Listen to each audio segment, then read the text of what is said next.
Good for you because you're stressed out about their problem. It's not even your problem.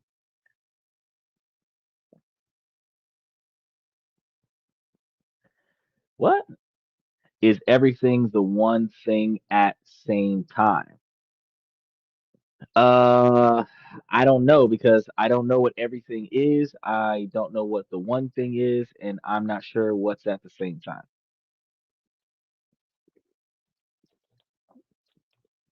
I think you were typing fast and your cell phone wasn't keeping up.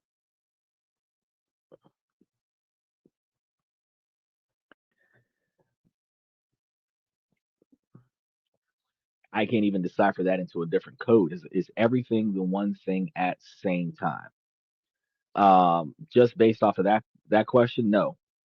Um, everything cannot be one thing, and one thing cannot be everything at the same time. So I appreciate Carlos Cruz with the nifty riddle. Now, to be clear, when we're dealing with this chaos, this isn't about people who have genuinely fallen on hard times and need support. This is about those for whom victimhood isn't a temporary state, it's a full time strategy. It's a tool that they use to command attention, dodge responsibility, and control everyone around them. And for them, helplessness is a form of power, a type of passive aggression designed to get what they want without ever having to ask for it. And you'll see that.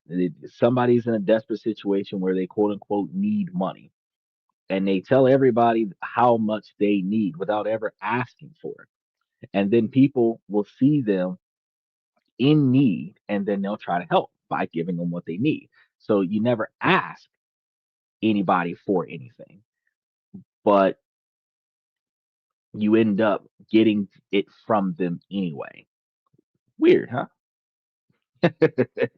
In tonight's show, we're going to unmask the professional victim and we're going to break down the seven core tactics they use to turn their supposed powerlessness into a weapon. Um, we'll explore the dark psychological um, areas behind this behavior, and we're going to, most importantly, give you the tools and the exact phrases you need to neutralize these tactics and get your own emotional well being back on track. So, as we move into that, let's go ahead and get things started.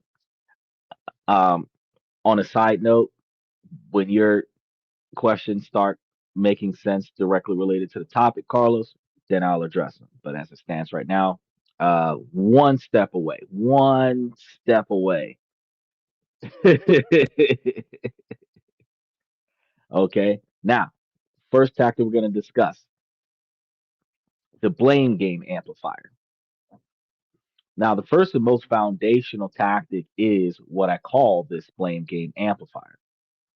And this goes way beyond just avoiding responsibility.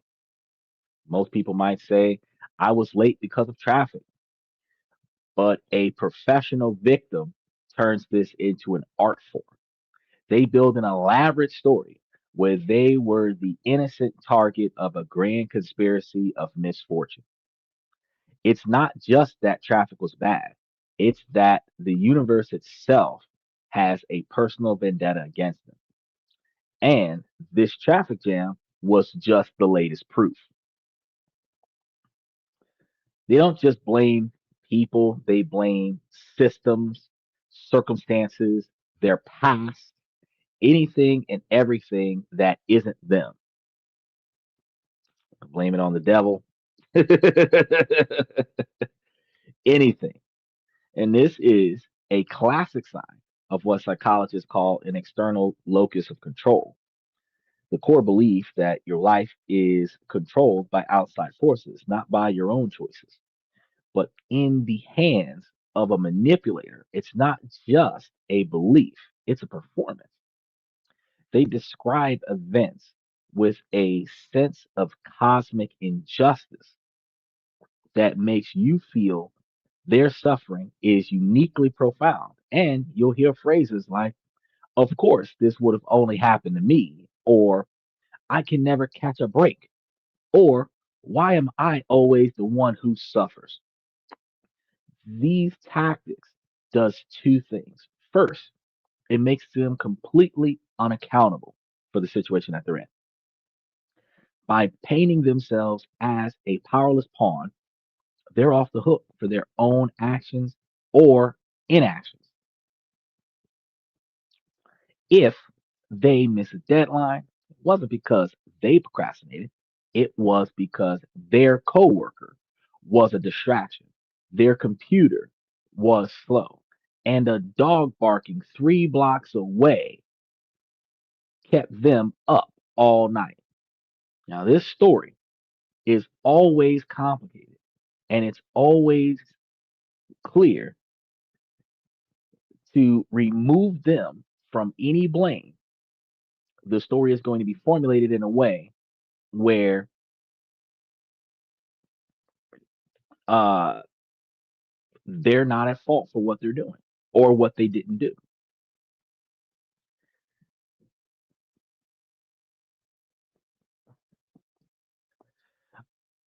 Okay, no, Carlos, it has nothing to do with the topic.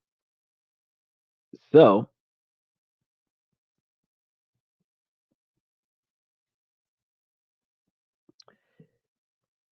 you're asking, let's look at this real quick. He's asking how much say so does humans have in reality, and that's not related to this topic because this topic is completely different from whether or not you have a say in your own life. This is a topic about you deliberately blaming sources that are not you for your failures in life instead of taking first person accountability and taking responsibility for your life. Your question about how much say so do humans have in their reality, if that's an unrealistic question. Um, but in all reality, to humor you this one time, 100% of your life, you have a say in it.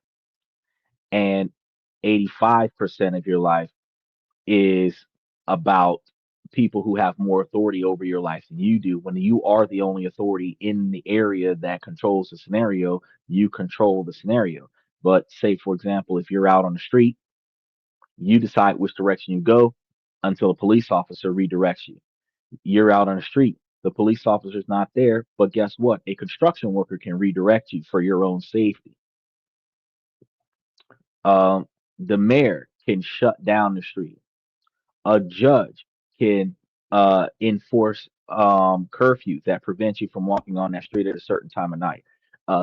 Situations that are beyond your control are completely above your level of authority. Where if you don't follow that authority, you could experience consequences. That is when someone that has more control over your situation than you do um, runs your reality. But truth be told, though, in line of your capabilities of following laws and following the rules and following detours, because when you drive down the street in traffic and there's construction and they have the detour sign, the route that you want to take, you can't take because it's under construction. You go around that route, but you choose to go around that route because the other choice you have is to go back the other way, go back the way you came. So while you still have choices, your choices are limited to the options that are made available to you, but you have the primary consequences that you're going to experience, and then we're going to have the most responsibility in making that right choice. And then you asked me about Murphy's law. I'm not talking about Murphy's law, and that's why I told you that your questions are off topic because we're completely in line with how you doing, Impala from Twitch. He said, "Yeah, buddy." So we are talking about how we're going to get in here and improve the difference between experiencing somebody who is making the situation all about them, they're always the victim, Or if you recognize that you've done this before yourself, how can you make these improvements and how can you make these changes? Because all of us have been in a situation where we've been manipulated, whether it was by a parent, whether it was by a girlfriend, whether it was by the kids. There's always a situation where woe waste me scenarios happen. And that is when we try to, in our good faith and our good heart of hearts, try to get in there and proactively help those individuals with whatever problem that they're going through. And while we're trying to help them, that is actually them making us aware of the situation was manipulating us into doing it for them so that they didn't have to do it. Like for example, when elderly people pretend like they don't know how to use their email, they don't know how to look stuff up on Google or Chat GTP or something, they don't know how to turn on their TV. When you're not there, they're able to change channels and put on the soaps and watch whatever they want to watch and listen to music on their cell phones and everything to that effect. But when you're there, I don't know how to do it. I don't know how to do it. You know how to do it. You don't want to do it. You want me to do it for you so that you can feel valued by me because I'm putting in all of this effort to get it done for you. But that is a backhanded manipulative tactic where individuals are proactively doing things that will compel you to operate the way they want you to operate, not the way you should operate in that situation. Does that make sense? Now, the second thing that happens from this, and this is where it gets very manipulative, it positions you as their potential savior in whatever catastrophe that they're going through. Like, for example, I had a friend of mine just tell me yesterday that her boyfriend crashed his car and now he's taking her car to work and now she has to walk her daughter quarter mile down the street to the bus stop because he don't got a car. I told her, sweetheart, his ass would have been walking to work. Fuck that. Get him a little tricycle with a little bell on it. Put him in a suit like that little man off of Scream and have him ride a little bicycle to work and have him think about this because he shouldn't have crashed his fucking vehicle. But why does mom have to walk with little girl to the bus stop when she should be sitting in the car? Especially we getting into wintertime. It's getting cold outside. And they should be sitting in the car in the heat, waiting on the bus to pull up so that she can get out of the car and walk the car to the bus stop. And then, love this, she's out there with her daughter at the bus stop, and somebody tried to attack him. She almost shot him. Had the car been with her instead of with the person who crashed his vehicle, that would not have happened to them because she put herself in a compromising position because he screwed up. Instead of letting him deal with it, these are the things that lead us to being the saving grace of somebody else's problem, but their problem becomes our problem. Does that make sense? However, their constant stream of complaints creates a problem that you yourself, a very caring person, feel an obligation to solve because in order for them to stop complaining, you got to fix some of their problems. They don't ask for help directly. Instead, they present a world so hostile that your empathy kicks in as a natural instinct and you feel a duty to step in and fix it for them. I got a few real world examples. Imagine a friend who's always broke. You suggest they make a budget, but they say, what's the use? My rent is too high. My boss underpays me. You suggest look for a new job, and they counter that. The job market is awful and nobody would hire me anyway. You suggest a side hustle, and they reply, I'm just too exhausted from all the stress. Every solution is met with a bigger problem. The goal isn't to solve the problem, it's to get your sympathy and maybe even a loan from you or like a donation from you because a lot of times when your friends do this, they don't give you the money back. And this of course is the type of loan that becomes a permanent gift. And it's going to become a permanent gift because right after you give it to them, something new is going to come up, an unpredictable disaster.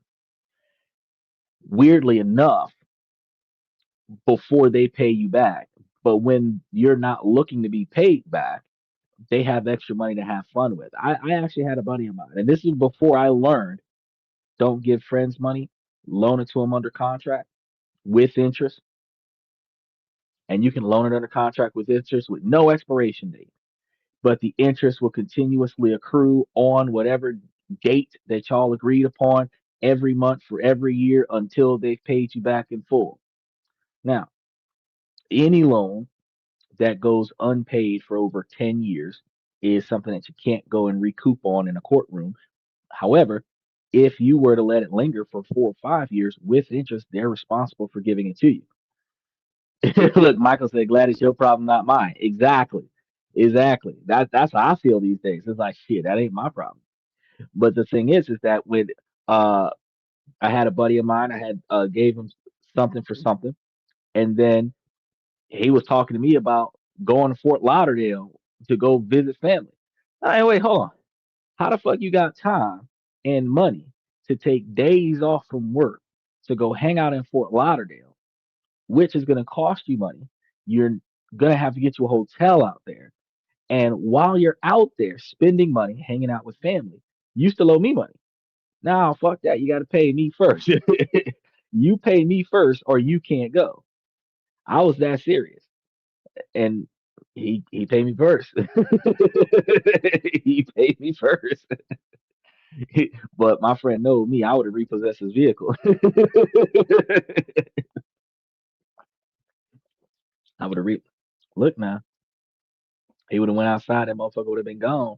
He's like, where's my car? Where's my money? Shit. But how do you neutralize this though? How do you neutralize this type of behavior? To neutralize the blame game amplifier, you have to stop playing along with it, just like Michael did. Your empathy is the fuel for their fire. So you have to learn to use it differently. First, acknowledge the emotions, not the narrative. Instead of validating their story of injustice, you validate the feeling behind it. Don't say, wow, it's terrible that everything is against you. Instead, say something like, it sounds like you're feeling really frustrated right now. See what I mean? It keeps you out of it by doing that. Or, I can hear how overwhelmed you are. You're not addressing the circumstances. You're addressing his feelings behind the circumstances, which prevents you from being involved in how to resolve the circumstances. It's going to show that you care without co signing their skewed version of reality. Second, hand responsibility back to them with a question. After acknowledging their emotions, ask a forward looking question that puts the ball back in their court. Phrases like, that doesn't sound difficult. What are you thinking of doing about it? Not what can I do to help? Or you can try, given all that, what's your plan? Not let me see what I can do to help. Take yourself out of their responsibility. This questions will gently shift the focus from complaining or leaving an open door for you to step in and fix the problem to them taking action, specifically them taking action. They might try to deflect again, but you can just calmly repeat the question. Third, refuse to take the blame because these manipulators are experts at making their problems your fault. They might say, well, if you had helped me with my resume last week, maybe I'd have a new job by now. Don't apologize. Never say I'm sorry for something that you did not do wrong. Don't get defensive either. Just set a calm, non negotiable expectation for behavior. And a great response to this is going to be my schedule was packed, but I'm confident that you have what it takes. to handle it.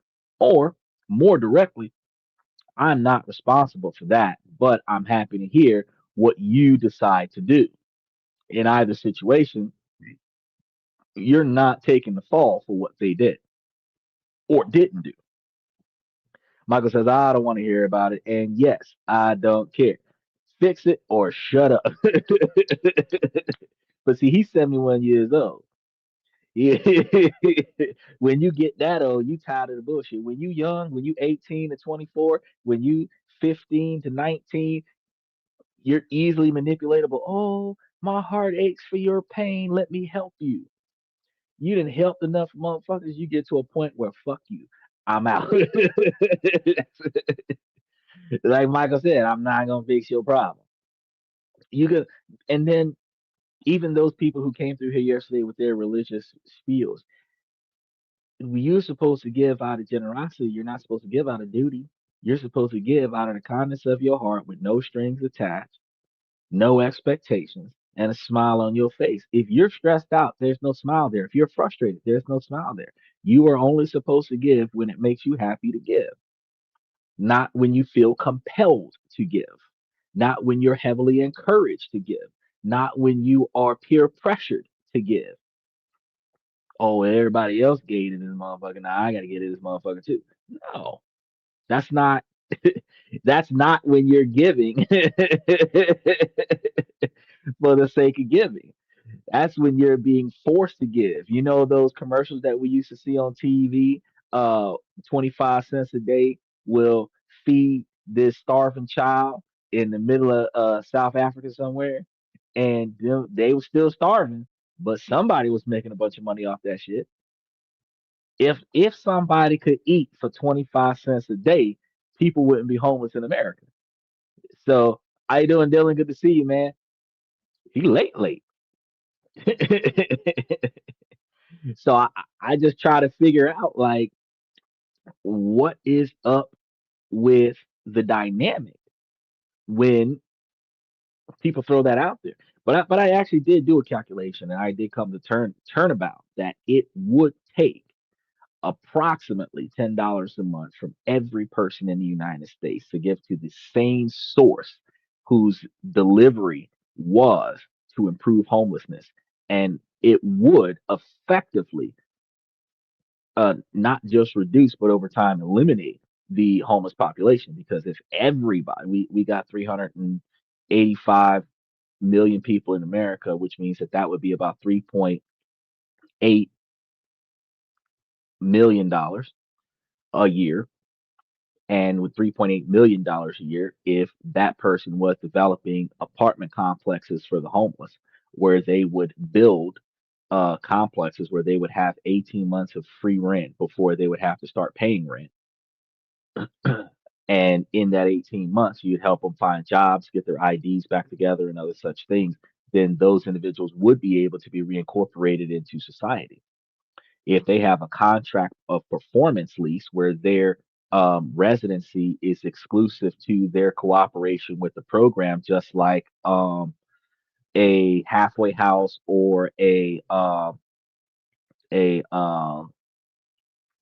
psych ward or something like that, their residency is limited to their cooperation with the program. And if they don't cooperate with the program, they can be removed from the program, which removes them from the property.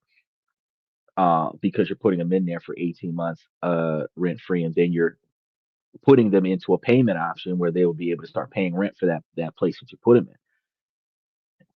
It gives them the ability to save up their money, and then after they've saved up their money, they will have more than enough money to pay the bills, and then start working towards financial stability because they know what they're getting themselves into, and having a stable place to be gives them a place to put their stuff, which prevents them from having to continuously throw stuff away or get stuff stolen from them. It prevents them from having to live from place to place, and that would be the dynamic of self improvement. Because one of the hardest things about being homeless is that you don't have a place to put your stuff. You don't have a way to wash your clothes all the time, and you don't have a way to get honest money without begging. But that was just a dynamic. However, while there's so many programs and platforms out there to relocate homeless people, the quantity of money that they spend on shuffling homeless people around in the country, the statistics, you could actually fix the homeless problem in every city and every state in the country if you put the money towards a solution instead of just dismissing the problem and sweeping it out of the city. Michael says you'll never get rid of homelessness. Uh, it would be nice though. Well, technically, because we're in a capitalist country and our goal is to make money off the backs of everyone else, our goal is not to carry others on our backs. Based on that model, yeah, you're right. We would not ever get rid of homelessness, but those individuals who did put forth effort to reduce and eliminate the homeless problem, those individuals would be because there are grants for that, especially through the real estate programs, would be able to develop more properties for at-risk people and aid those people in getting off the streets and aid high-risk families from ending up on the streets in the first place, which is funded by the government grants. And you could turn a joint venture between a nonprofit and a for-profit. You could own both of them, and you could turn significant profits off of helping other people, as long as somebody's paying you to do it. Because board members of a nonprofit can get 5% of the money that's being spread around, uh, which means that if they got a $5 million thing, they would be getting 5% of every $1 million that they get. That's like uh, what, $25,000? That's or no, $250,000 is 5%. 5% of 5 million, so $250,000. And $250,000 spread across a 10-man board, everybody gets $25,000. Dylan says, I hear a lot of seniors are at risk of homelessness. You are right. And Saturday, we're going to be covering that. We're going to be covering a lot of that on Saturday. Uh, so this segues into later this week's show. But when we're dealing with, because today's topic, we're dealing with playing the victim card, and then victim blaming, and then trying to be a little bit more responsible with their own decisions, and then being responsible about not getting involved in other people's bullshit. That's another thing that we're going to be talking about today. Dylan says, I think we need a branch of government called the work corps. If you fall on hard times, you sign a 4-year work contract and work on infrastructure. I think that that is a fantastic idea, Dylan. But I really believe that what they need to do is change the current work core system that the government has. And if you're familiar with this, please let me know. The current workforce system is that if you fall on hard times, they put you in jail, put you on probation, and then have you do a work release program where you work for pennies on the dollar or for nothing at all in infrastructure for, you know, 2.5 to 5 years. And you also have to pay a probation officer to watch you do it, potentially take random drug tests, and do Alcoholics Anonymous courses, even though you don't need them, anger management classes, even though you don't need them. And then after it's all said and done, you might be able to get back to a normal life. That's the infrastructure they got right now. Is oh yeah, accountability is tough in this day and age. Sheesh, so many people that don't want responsibility. You see how they act online, right? The true self of an individual is so reckless because nobody is held responsible for what they say and do online.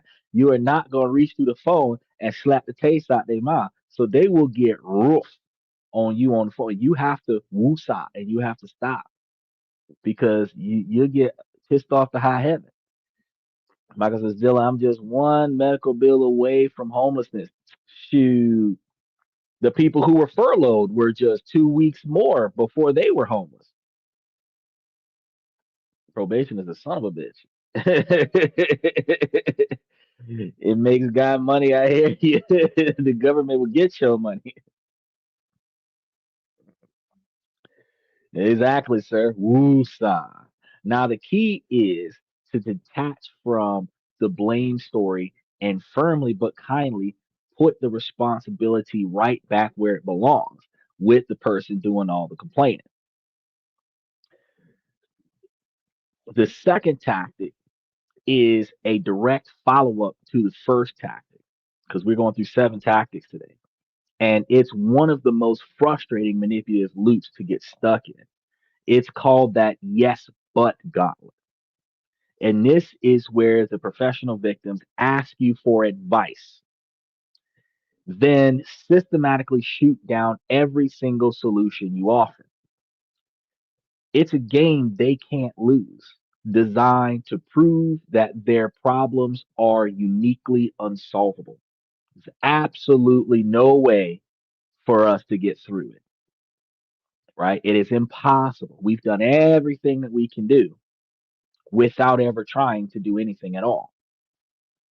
Here's how it works. They present a problem. You, trying to be a good faith friend, offer a practical suggestion.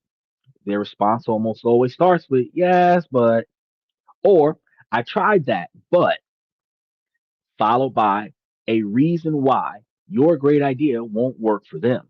It worked for everybody else, but not them. You offer another idea, they hit you with another, yeah, but, and you offer a third and a fourth. And with each attempt, you can feel your energy draining. You get more and more frustrated while they become more and more validated in their belief. See, nothing works for me. My situation is hopeless, right? This isn't a search for a solution, it's a trap.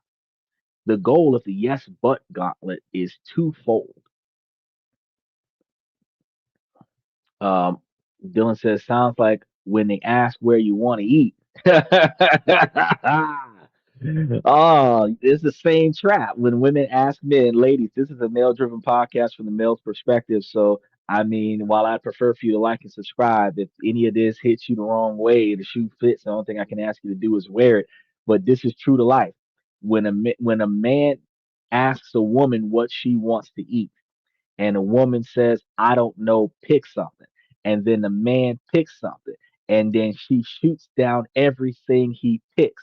If you knew what you did not want to eat, then you are only left with what you're willing to eat.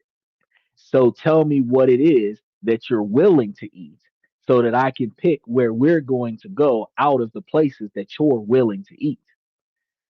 But when they do that, they want you to pick what they like to eat so that they can say that we're in sync and we agree and da da da da da. You didn't agree. You weren't getting them what they wanted. If you like eating at Chick-fil-A and I like eating at Wendy's, you will shoot down every restaurant that I pick because you want to go to Chick-fil-A, but you don't want to say it. Again, the manipulative yeah, but content.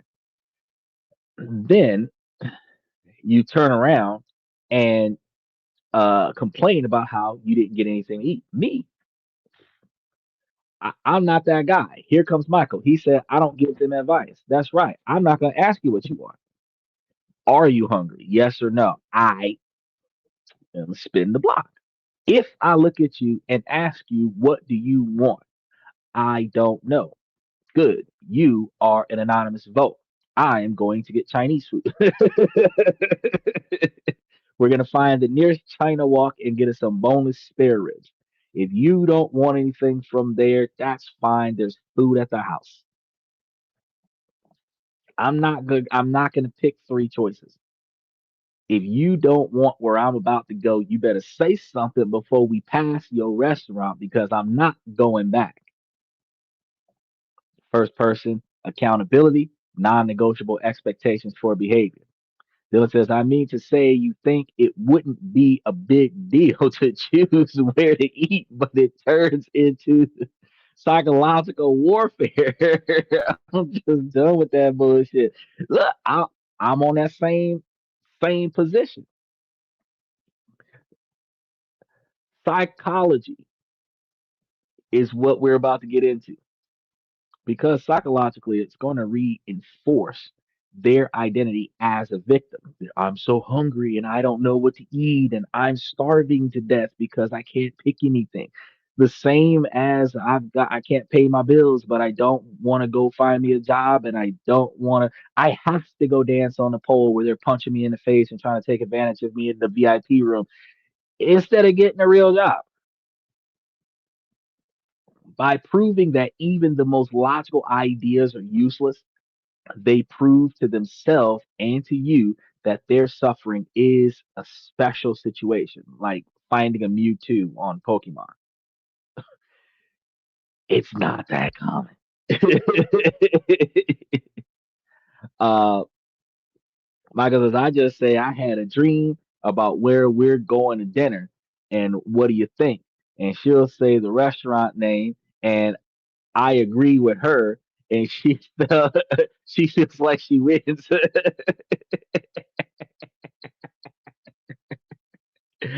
Oh, but again, that's psychological manipulation. Socially, it's a sneaky way to keep the spotlight on them. As long as you're in the gauntlet, desperately trying to find that one magic answer, their problem stays as a center of attention in the conversation. Instead of us moving on and talking about life, instead of us improving things, forward thinking behavior, we're stuck in a rut dealing with something that can't be dealt with because nobody wants to do anything about it. You're doing all the work though, and they're just leaning back, rejecting your effort, and making you feel like a failure for not being able to fix them and their problem. Think about a coworker who is always overwhelmed. You suggest they delegate a task. They're going to tell you, yeah, but my manager wants me to handle it personally. You suggest using an app to get organized. I tried that, but I don't have time to learn new systems. You suggest that they talk to their manager about their workload. Yeah, but she'll just think I'm incompetent. After a few rounds of that, you give up, you're exhausted, and an hour later, you see them sign dramatically at their desk, making sure everyone knows about their silent struggle. They don't want a solution, they want an audience. So, how you neutralize it? Escape the yes but gauntlet. And this means that you have to stop playing the role of a fixer. Stop being Captain Savo. You have to shift from being a solution provider to everyone in earshot of your location and switch to a supportive but detached observer. Observer. Okay? First, limit your suggestions if you're going to even give any. A simple rule of thumb: offer one, maybe two ideas. If they're both met with a yes but, then stop. Offering more is just volunteering to run through their obstacle course. See the pattern for what it is: a refusal to be helped. Michael says, you ever thought about a new job? You're fired. Exactly. Look, I had a friend of mine. I was telling them they did not want to pay the rent that the landlord told them to pay. They would always just give, quote unquote, what they had. And with interest piling up, they did not pay the overages.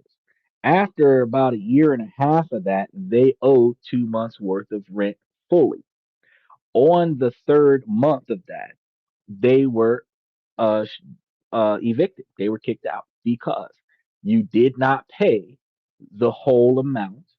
They were not going to credit you any of the amount, and you did not resolve the bill in full, and it stayed negative for about 15 months.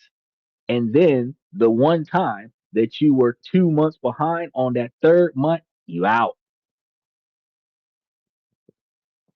Wild crazy that was. My costume for Halloween when I was driving for Lyft. I was able-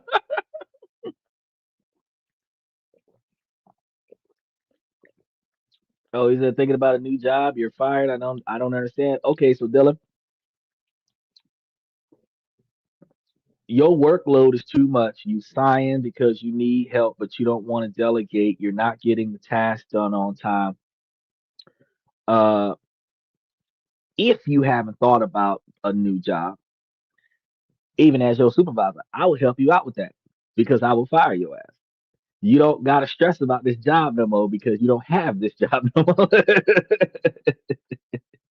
A year and a half, yes, sir. A year and a half. Yeah, they signed the contract. They made it seem like, oh, the landlord's out to get me.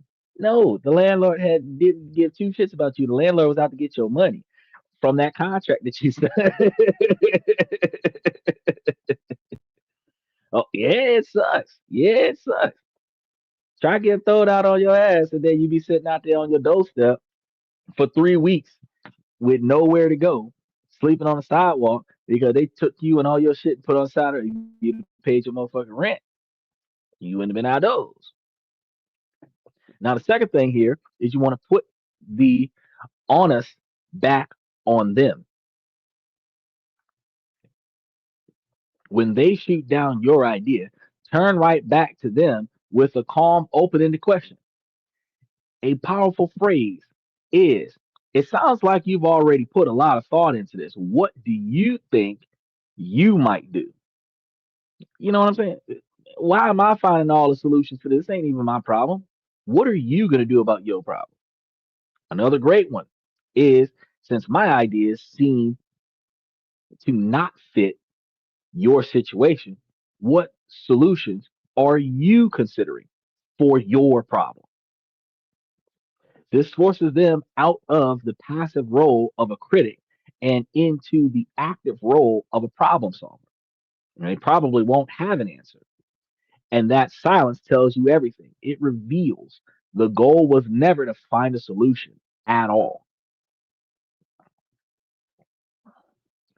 Dylan says, I've been homeless before for a hot minute. So I always try to plan ahead. It is straight up savage on the streets. It is true. It is true. I'm still trying to get 2,900 for X renters. You better leverage their vehicle. You better garnish they start repossessing shit. But look, what once you've been on the bottom end of rock bottom, you start trying to put everything you can into not going back to that. You start putting extra money away in places that you have immediate access to. You start paying bills a half a year in advance. You start pre-planning for next year's bullshit. Like if you work for the government and you know that every year, once or twice a year, that there's going to be a shutdown of some sort where you're going to be unemployed for a while, you're not even going to worry about vacation pay. You're just going to know that this month I'm probably not going to have to go to work. In that situation, you've already paid all of your essentials through the proposed shutdown. And you know that it's going to get worse every year. Back in the day, it used to be 15, 20 days. Then it started hitting 35 days. This time it's 45 days. You should be paying your bills 90 days in advance. So if you do go through a shutdown, your groceries should, the majority of the groceries in your house should be non-perishable items, canned goods, rice and beans, stuff that can sit on the shelf for half a year without going bad. Fill your house up with that shit the same way you would fill your house up in a situation where you were snowed in. Then when it does happen, the first thing you do is you eat the stuff that's not going to last long, meats and dairies and everything to that effect, and then you fall back on fucking ramen noodles and MREs and all this other stuff, but you still good until until they start paying you again because you got plenty of food to last you. If you live from check to check and you only got enough groceries to last you till your next paycheck, that's why you at the food bank. If you would have had more groceries in your house than you could eat, if you had two fridges in your house, one for now and one for emergencies, and you stacked up. When emergencies happen, you ain't worrying about nothing. You can be eating steak and lobster during the shutdown because you had too much food in your house in the first place. Dylan said, "Gosh, I really wish I find a roommate. I don't want to rent my whole house." Well, it's not that hard to find a roommate. It's just hard to deal with them bastards once you get them in your house. I need to ask AI how to do it. Gemini 3 just came out. Well, you could do Airbnb, but that's tough to do because that's gonna have random people coming in and out of your house. You can put listings on Craigslist looking for a roommate. You can um, there are some rentyourapartment.com places that you can go to online and rent your place out to locals who are looking for a place to stay.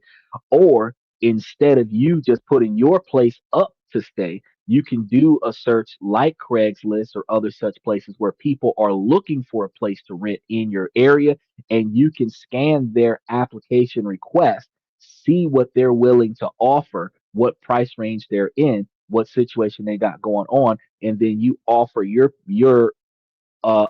place as a solution to their problem instead of just having random people calling you, hey, is your place still available? Instead, when you feel good enough to contact folks, hey, are you still looking for a place to stay? I might have a solution for you. See what I'm saying? That's right, top ramen. Top ramen and toilet paper. You shouldn't really have to worry about top ramen and toilet paper. You got a washer and dryer, don't you? If you got a washer and dryer in your house, you got top ramen and hand towels.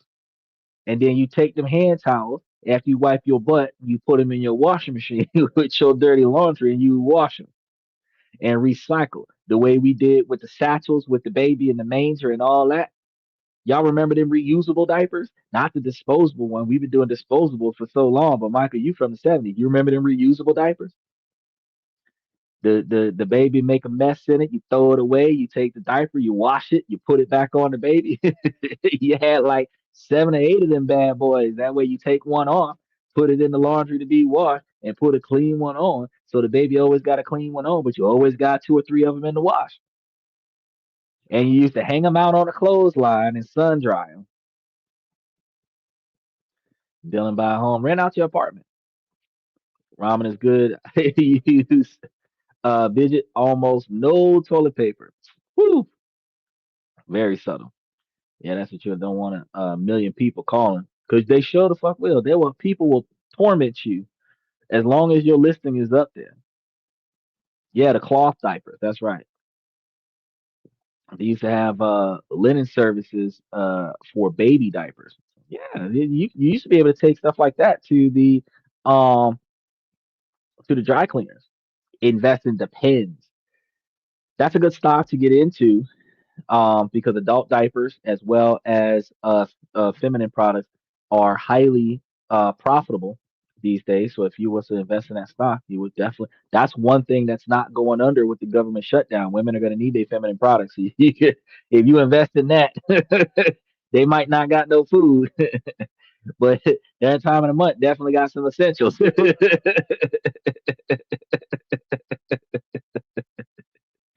Now, the third uh thing that you're going to do here is you want to state your exit from the game when these people are giving you this yes but situation. It is perfectly okay to end the cycle directly and compassionately. You want to say things like, I've shared my best ideas and it seems like none of them are quite right. So I really hope that you find something that works for you. That's it. I did the best I could with coming up with ideas. So, if you figure something out, let me know. I greatly appreciate, you let me know. This isn't rude. It's a clear, non-negotiable expectation for behavior. You're showing that you're willing to help if possible, but you're not willing to participate in a pointless exercise of cause with no effect. Um, it respects their autonomy to solve their own problem or not while protecting your energy. Now, the third tactic that we come across with people that play the victim is the guilt trip gravitational pull. And this third tactic is maybe the most emotionally powerful weapon in their arsenal because the guilt trip gravitational pull is the art of making you feel endlessly responsible for their happiness, like massive planets that they are unhappy and it is a constant pull, right? So when you think about this, any attempt that you make to create your own orbit to have your own needs or happiness met is matched with a force that tries to suck you right back in to their planet of unhappiness. And this isn't about angry accusations. It is way more subtle, which makes it more damaging. It's the heavy sighs when you mention you have other plans. It's the self deprecating joke designed to make you rush with praise. It's passive aggressive comments that frames your success as a source of their pain. Like, oh, it must be so nice to go on vacation. I haven't had a day off in years. The message under it is always the same. Your happiness, your independence, your non negotiable expectations hurt them, right? Dylan says, I think a lot of men are willing to see common ground, but hard when they start arguing and continue on about pointless topics. Doing the heavy sigh is rough. You know, the heavy sigh hurts you listening to it.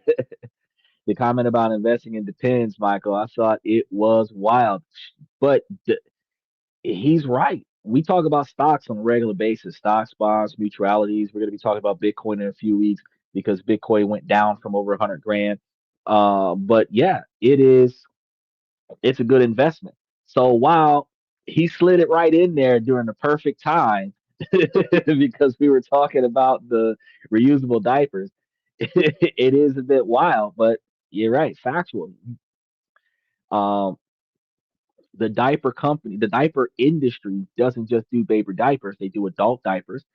Some of them segue into feminine products like pads and tampons, and anybody who needs to have bodily fluids captured without staining their clothes is going to need a product something to that magnitude from infancy to elderly.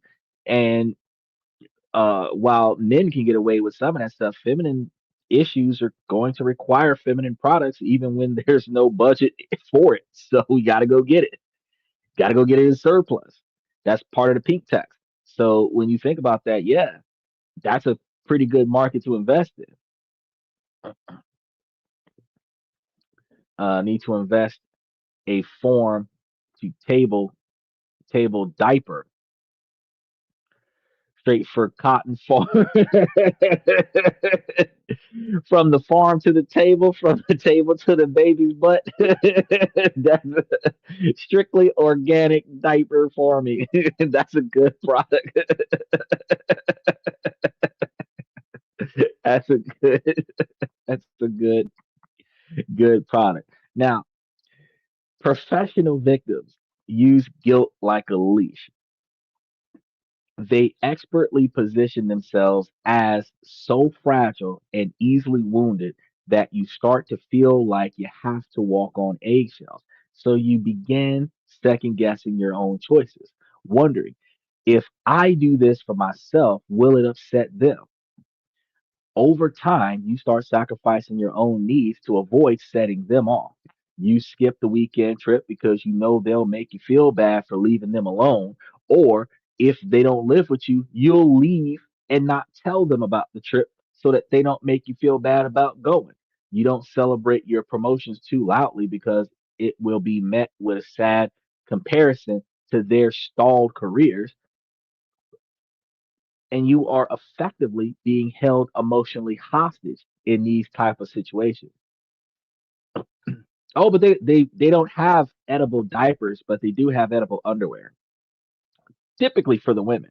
Now, me myself, I have a problem with those because, as kinky as some people are with the edible underpants, there's like dribble that happens.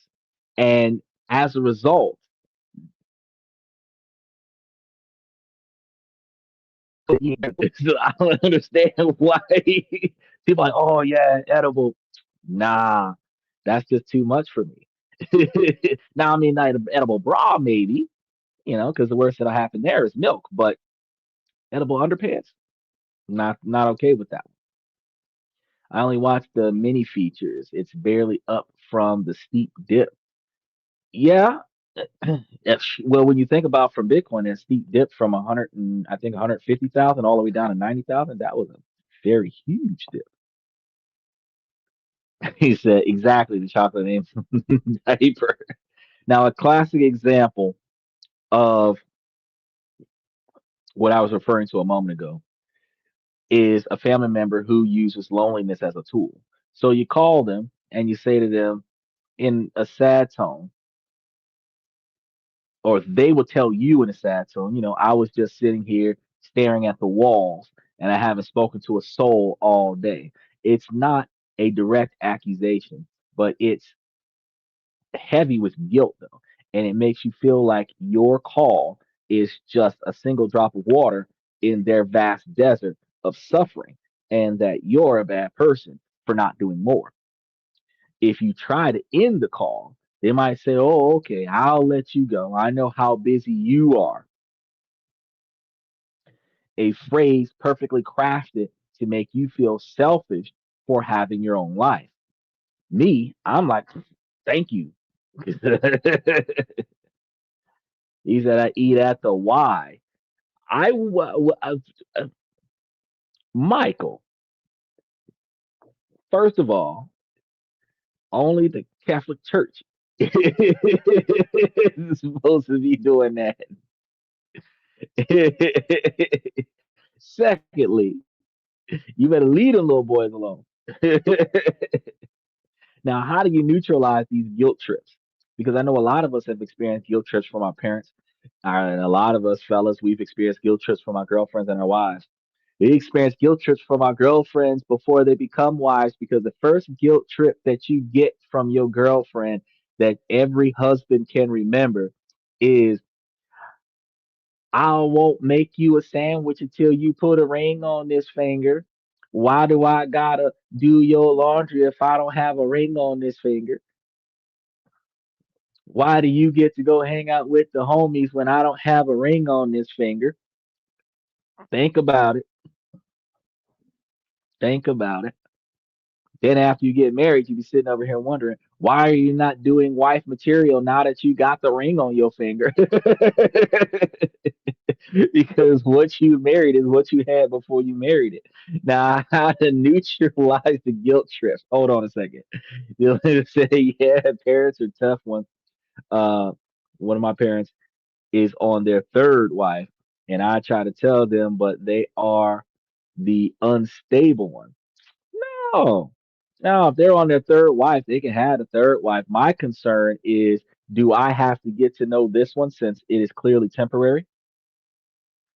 And as disrespectful as it sounds, the third wife would walk up and I would introduce her as number three. I'm not even gonna validate her with a name. And leave home. Be nice, call her by her name. No, no. Because if I call her by her name, she might decide to stay, like giving a cat milk or feeding a stray dog. That's number three. And I'm waiting on number four, like Sesame Street. You know what I mean? So when you're neutralizing the guilt trip, this means that you have to develop an immunity to emotional blackmail. This is something that takes time. So you're not going to be aware of how to get used to emotional blackmail in the beginning stages of being emotionally blackmailed. But after you've been manipulated and mistreated for so long, you start seeing the signs that you're being manipulated and mistreated, and you start recognizing the emotional blackmail.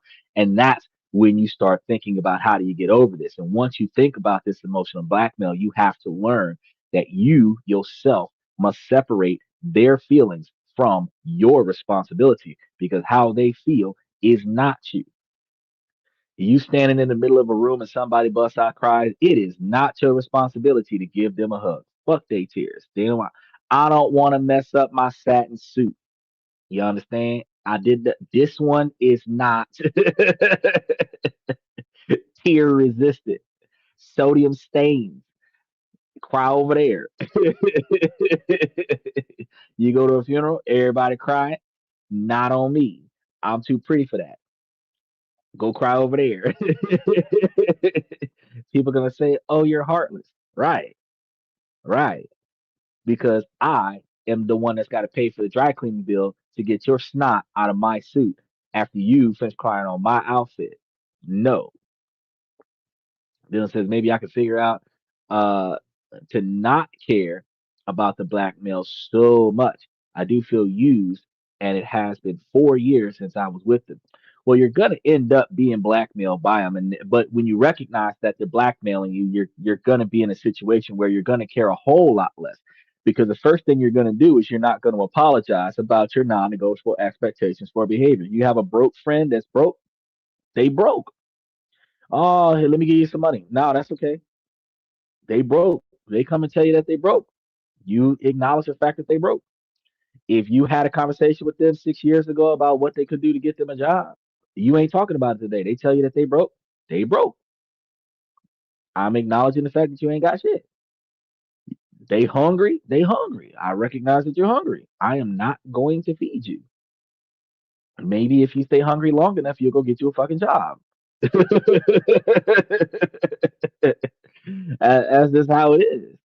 You know that when your friend is always me on a regular basis, you stop coming around, and your friend be like, "Oh, I haven't seen you in a while." Yeah, because every time I come over, you're bitching about bullshit that I can't fix for you. I don't want to hear it, so I stop coming until you resolve the problem. Then when I come back, we can talk about something other than the problem that you let linger, like the world. What was it? Young and the Restless. As the world turns, it's just a long-standing soap opera. It took them 20 years to get through 1 year's life. Special shout out to Max the Poser, who has changed his name to Number One Poser. Um, so first thing we're going to do is we're not going to apologize about our non-negotiable expectations for behavior. When they try to make you feel guilty for having a life, you first have to recognize that your instinct might be to say that you're sorry. I keep telling you to not apologize for the things that you didn't do wrong. So don't apologize for it. Max Proposer says, should I donate? You go ahead, give as much as you would like. Most partners are just not honest. So sad. Special shout out to Zadia Lona. Yes, yes. There are not very many people that are truly honest about what's going on. And then they're woe is me because they don't know how to resolve the situation because they honestly don't know how to resolve the situation. But the problem is that not only are they not able to resolve the situation, they don't have the courage to tell you what the hell the problem is. So they're frustrated, they're pissed off, they're sad, and you can't fix the problem. Ladies, worst thing in the world when your man come and ask you, is everything okay or what's wrong? You tell them I'm fine and it's nothing. Respectfully, don't do that. If you got a fucking problem, say it. Say it. Doesn't matter how much it hurts the other person to hear it. Get your issues off your chest. When the question comes out, do you have a problem? What is your major malfunction? You are supposed to, through all of them tears, tell them what the hell is going on with you. Because that's the only way that they're going to fix it. Because men are not mind readers, men are not psychic. We don't just know. Men are inconsiderate and women are selfish. We didn't think about that. You didn't care about that. Big difference. Exactly. See what he's saying? Michael's saying, sorry to hear that. What you going to do? I am not sorry to hear that. I don't give two shits about hearing it. I heard it. And yeah, that sucks. So what are you going to do about it? I am not going to give you an I'm sorry. I'm not. You know, even when I tell the ladies on the show, like you're not gonna like what I have to say, but this is a male driven podcast from a male's perspective. I'm not gonna apologize for it. So you can like and subscribe, learn something. If this resonates with you and it upsets you because you've done it before, then stop doing it, improve it. Or if the shoe fits, wear it. Like the same time, when individuals come and tell me, oh, well, I don't do that. Right. But you know, one of your homegirls have. In that scenario, you yourself may not have performed that task, but you've seen it before in your network. And because you've seen it before, you know how to address it now. Oh, we're talking about victims self-victimizing, and then we're talking about the difference between that victim blaming and then the manipulative tactics of individuals who play the victim in situations where they really could have fixed the situation themselves. Exactly, Michael. Communicate. When we apologize, apologizing is just validating their claim that you did something wrong. And a lot of us are immediately defensive. For example, when we tell a story, we make a comment and we comment on, say, you know, somebody's mom, somebody's dad, somebody's sister, somebody's brother, and it's not necessarily a negative comment. It's a comment like, what would your mom think, or how would your brother feel about that? And they would come back with, oh, they're dead, and you're supposed to say, oh, I'm sorry, I didn't know. Sorry for what? You didn't do shit. Had they been alive, what the hell would they have thought about it? Like, you want to know. You didn't do anything wrong. What are you apologizing for? It's not your fault that that person is dead. So what are you apologizing for? People instinctively apologize because they instinctively feel guilty for the way somebody else feels when you had no impact on that feeling. So if somebody comes and tells you it must be nice to be so busy, instead of saying, I am so sorry, I've just been swamped, try a calm and cheerful. It has been a full week. How have you been? You see what I'm saying? Don't take the bait. Your life isn't an attack on them. Second, use the I statements to assert your needs. When you set non negotiable expectations for behavior, you want to frame it around your own needs, not their behavior. Instead of, you always make me feel guilty, say, I need to take some time for myself this weekend to recharge. Uh, this is an undeniable statement, right? It's about your own well being, not about them. If they hit back with a guilt trip, like, oh, so you're just going to leave me alone, you can hold your ground kindly but firmly and reply to them. My need to recharge is not about you, it's about me taking care of myself. Now I'll give you a call on Monday. Or you could respond short and sharply with, yes, I am leaving and I will be back on Monday. You know, we're going to have chips in our head real soon, Dylan. The worst person in bed is me. Communicate, and I'm the best. Woo. Now, the third thing you want to do is you want to recognize what they get out of this, because understand that the person using guilt is trying to get a payoff, usually attention or sympathy or some level of control. So when you refuse to pay up with guilt, the tactic stops working. They're pulling a lever, expecting a predictable result. And when you don't provide it, the machine breaks. It will feel uncomfortable at first because you're so used to trying to make other people feel better as a people pleaser. But holding your ground is the only way to break the cycle. You are not responsible for managing another adult's emotions. Tactic four that a lot of us will experience, and we're about halfway through now. So make sure that y'all like and subscribe and join the membership as y'all come through. Bro, I would tell them just that. Take responsibility for your own actions. Don't take responsibilities for others. So I didn't do this shit. You're in this by yourself, Sonny. I showed up to see what you was going through. I didn't put you in this. So my first two ideas didn't work for you. There ain't gonna be a third. Call me when you fix the problem. Number four, I hate this one. It is the crisis currency. And this fourth tactic keeps you in a constant state of high alert and exhaustion. This use of crisis currency is where the professional victim either manufactures or dramatically exaggerates emergencies to monopolize your time and attention. And I had this happen to me before. Um, I had a relative. They had an accident. I had another relative that made it seem like everything was going south for them. And the woe is me situation was that, oh, my college is negatively impacted, this, that, and the third. I don't have enough to pay the thing. And then I went over to visit for myself. I was doing something, and while I was in town, I decided to stop by. We had lunch. Then, when they started telling me what was going on in their life, then I started asking questions. So, what's going on with your education thing? How you handling that? What's going on with your college thing? How you handling that?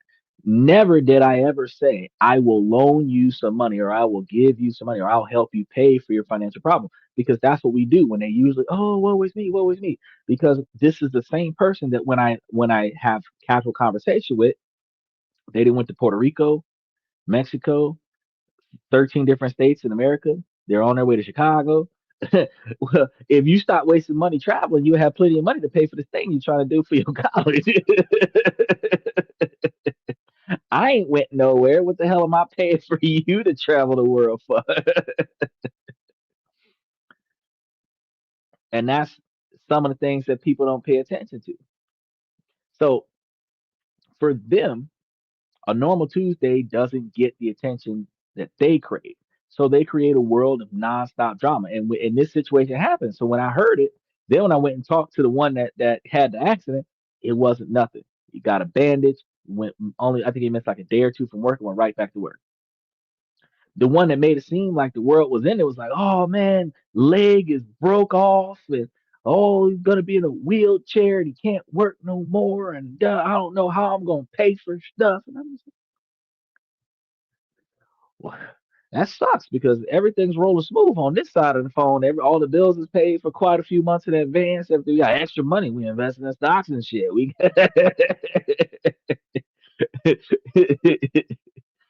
we're expanding the real estate development over here. We're doing fantastic on this side. So it sucks that what you're going through. I was really cold with it because I wasn't about to say, "Oh, let me help you with your chaos."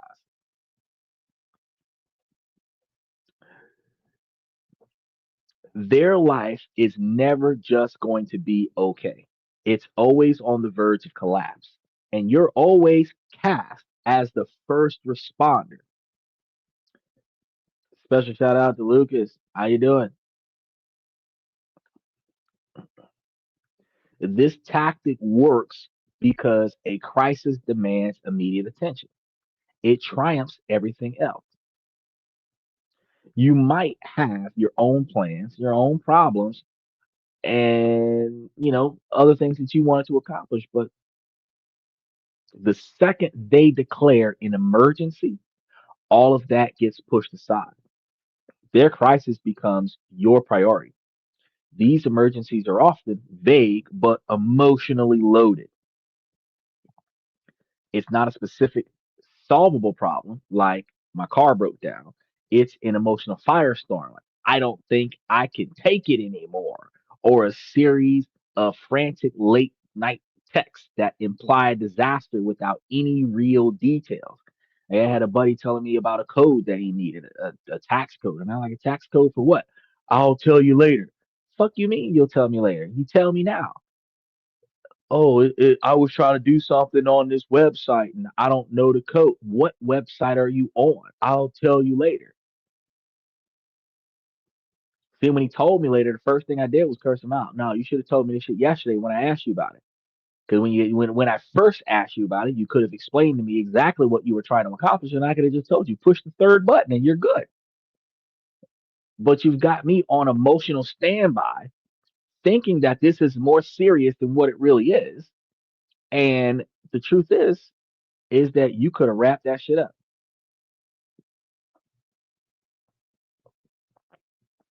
I don't know if you renege, but It's been a while. I don't know Renee Lucas, but I appreciate it.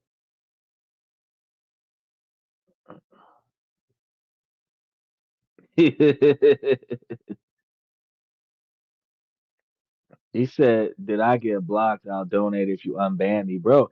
If I'm reading it, how did you get blocked? Did you have an alt up there? You can't see the comment. That's your fault that you can't see the comment. You said hey, I said hey, and then everything else that you said after that was not part of the conversation. Now, since you can see yourself, but who fault is that? Since you can see yourself, you said here, y'all seen it. I'll donate if you unban me. So now that you can see yourself up there, boom. Should you donate? Yes, you should, because now you're able to see your comments on the comment section. I'm over here talking about something important, and you want to be seen. See, remember what I remember, guys. We're having this exact same discussion today. How's life been, man? It's been a minute. Yes, it has. And at this time of night, you should be in bed. You got school in the morning. I'm gonna go tell Joe. We're gonna talk about we going out for drinks and catch up sometime, bro. Ain't no you who stole at midnight for your ninth grade need to be in bed so that you can pass your exams Friday morning behind. What is you talking about? I appreciate you coming through the show. You'll go to Colorado. You can go wherever you gonna go, but I can't go with you because that's trafficking, young man. I can't do it. You can have as many straights as you want. Put 50 down on the tank.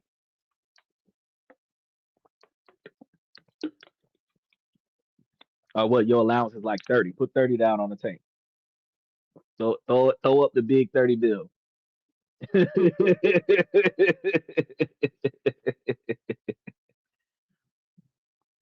See, now that's the kind of stuff that's gonna make you end up on the banned list. Now, the goal of crisis currency is to keep the professional victim at the center of your universe. It is a powerful way to control your focus, as we're experiencing right now. It's a powerful way to control your focus. So when you're constantly putting out their fires, you have no energy left for your own life. It also creates a powerful, if unhealthy, bond between you and them because it develops what is called a trauma bond. The cycle of crisis and rescue can be addictive for both you and for them. They get into crises, you come and rescue them, like Spider-Man and Mary Jane, or Superman and Lois Lane, or uh Rocky and Adrian. You feel the need from them, and it helps you because feeling needed is gives you purpose, and they get the undivided attention that they want and so desperately feel like they can't live it out. But it's a relationship built on chaos, not genuine connection. Over time, you start to feel like their personal predicament is your primary concern. Like you're their personal paramedic. You're always on call, and your own life just becomes a series of interruptions in the chaos that they've got going on. And this is a hallmark of codependent relationships where one person's identity gets tangled up in saving the other. Think of a friend who has a new life altering disaster every week. One week, they're convinced their boss is about to fire them, and you spend hours on the phone talking them down. The next week, they believe a minor headache is a terminal illness, and you find yourself researching their symptoms. The week after that, they have a dramatic falling where a fallout actually with another friend and need you to play the mediator. But the boss isn't going to fire them. The headache is just a headache, and the falling out is a minor spat. They frame every event as a five alarm fire because crisis is the currency they use to buy your attention. Now, how are you going to neutralize this? Not that easy, but you have to learn to tell the difference between a real crisis and a performance. You have to become a calm dispatcher, not a frantic first responder. So, first, you want to pause before you react. So, when you get the frantic text or call, you recognize that your adrenaline will spike. They're counting on that. Instead of reacting immediately, take a deep breath, give yourself a moment to pause and think about the situation. A real emergency usually comes with specific, actionable information. We were in a crash, so and so got hurt. They're going to X, Y, and Z hospital. You need to come here now. There was a fire. Nobody got hurt, but we need a ride to a hotel until they can fix the apartment. You need to come get us now. There's been a flat. We don't have a spare. We can't drive the car. You need to call us a tow now. An emergency usually comes with specific, actionable information. I don't have a ride. I don't have any money for Uber. You need to come and get me from this location now. These are emergencies. And when you think about a manufactured scenario, this one is often emotionally chaotic, but light on facts. I'm freaking out. I don't know what to do about yesterday. That's all you get. Oh man, this sucks. Everything's going to crap. But that's all you get. You don't get any other information. What is the problem? There isn't one. So the second thing you have to think about here is ask clarifying questions, no emotional questions, to cut through the drama. And asking calm, practical questions is the best way to go about handling this. So instead of, oh my gosh, what's wrong? Open ended question, which just fuels the frenzy. You want to ask things like, what specifically happened? What have you already tried? And what support do you need from me right now that you can't do for yourself? Now, these questions cut through the fog and force the person to be specific. Often the crisis deflates under the gentle pressure of logic, and they might not even have answers, which tells you they wanted an emotional reaction, not a practical solution, which allows you to decide whether or not you're going to entertain that bullshit or you're going to be like, all right, well, call me when there's something I can do. And then you remove yourself from the situation.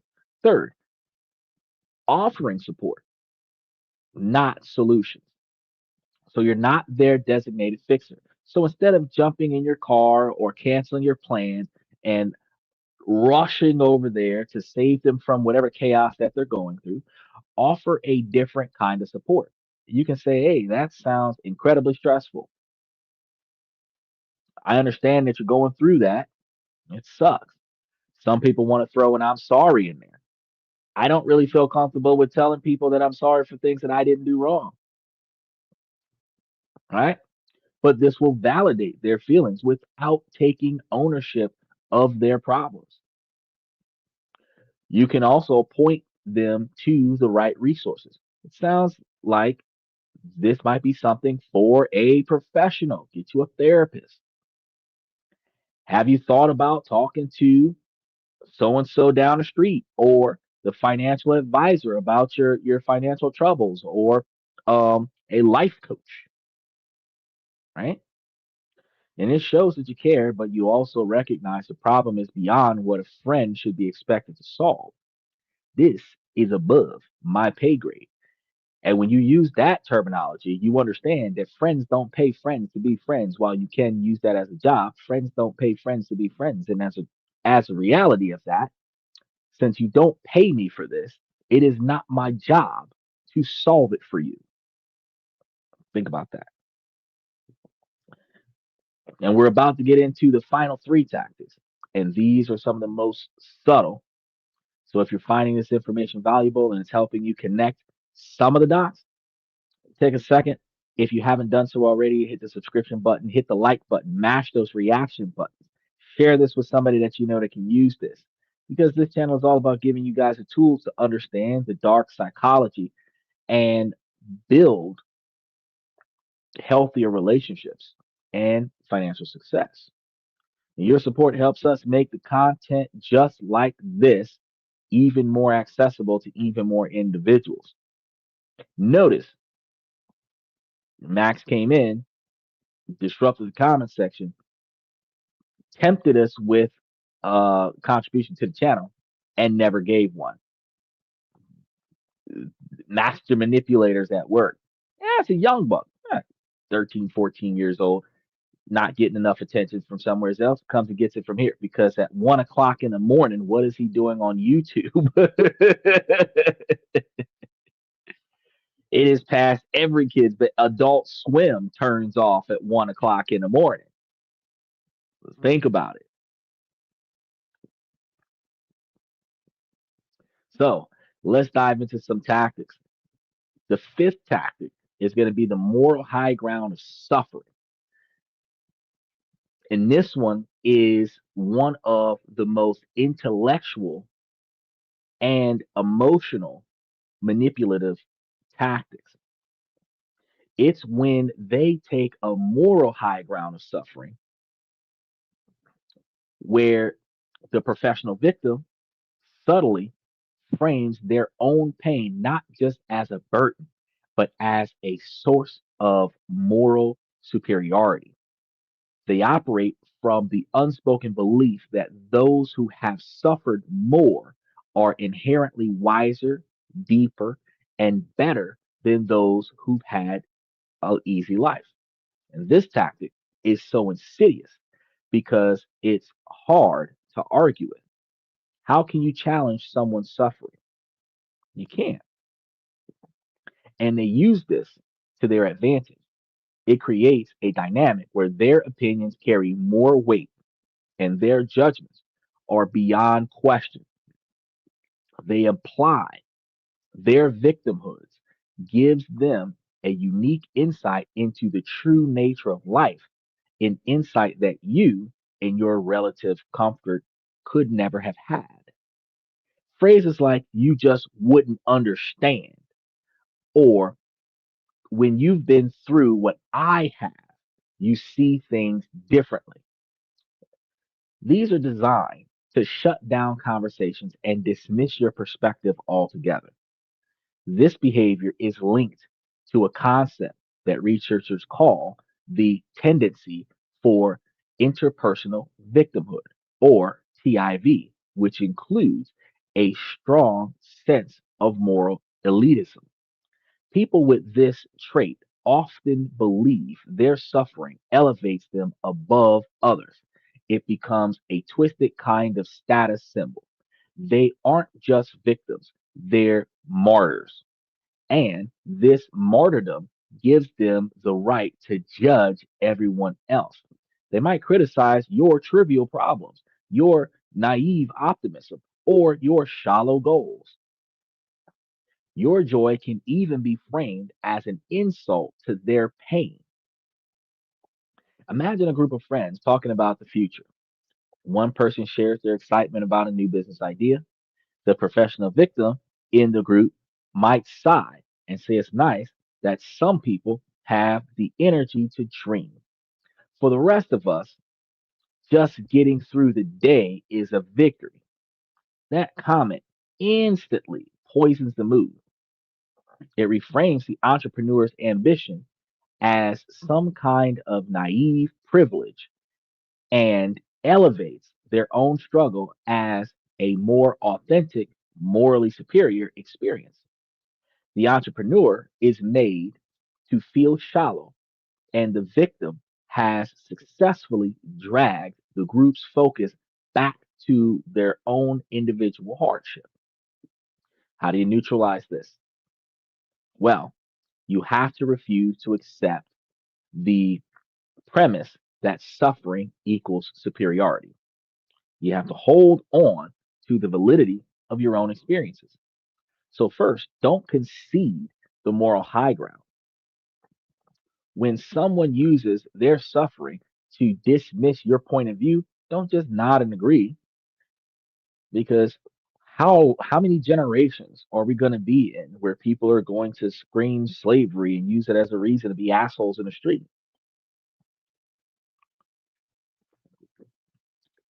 Doesn't matter which side of the whip you were on, or more effectively, which side of the whip your ancestors were on, because you never went through that hardship. Your ancestors went through that hardship. When someone is using their suffering to dismiss your point of view, you don't just agree with them. You don't have to be confrontational, though. Nevertheless, you don't have to back down either. If they say you won't understand, simply neutral responses are more effective. You're right. I don't know your exact experience. However, here's how I see it.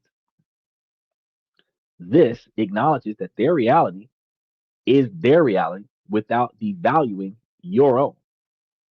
We had a discussion with somebody on the show once before where back when Donald Trump was selling his gold Confederate shoes, they made it seem like um, the historical struggles from the South didn't exist because that individual grew up in the North.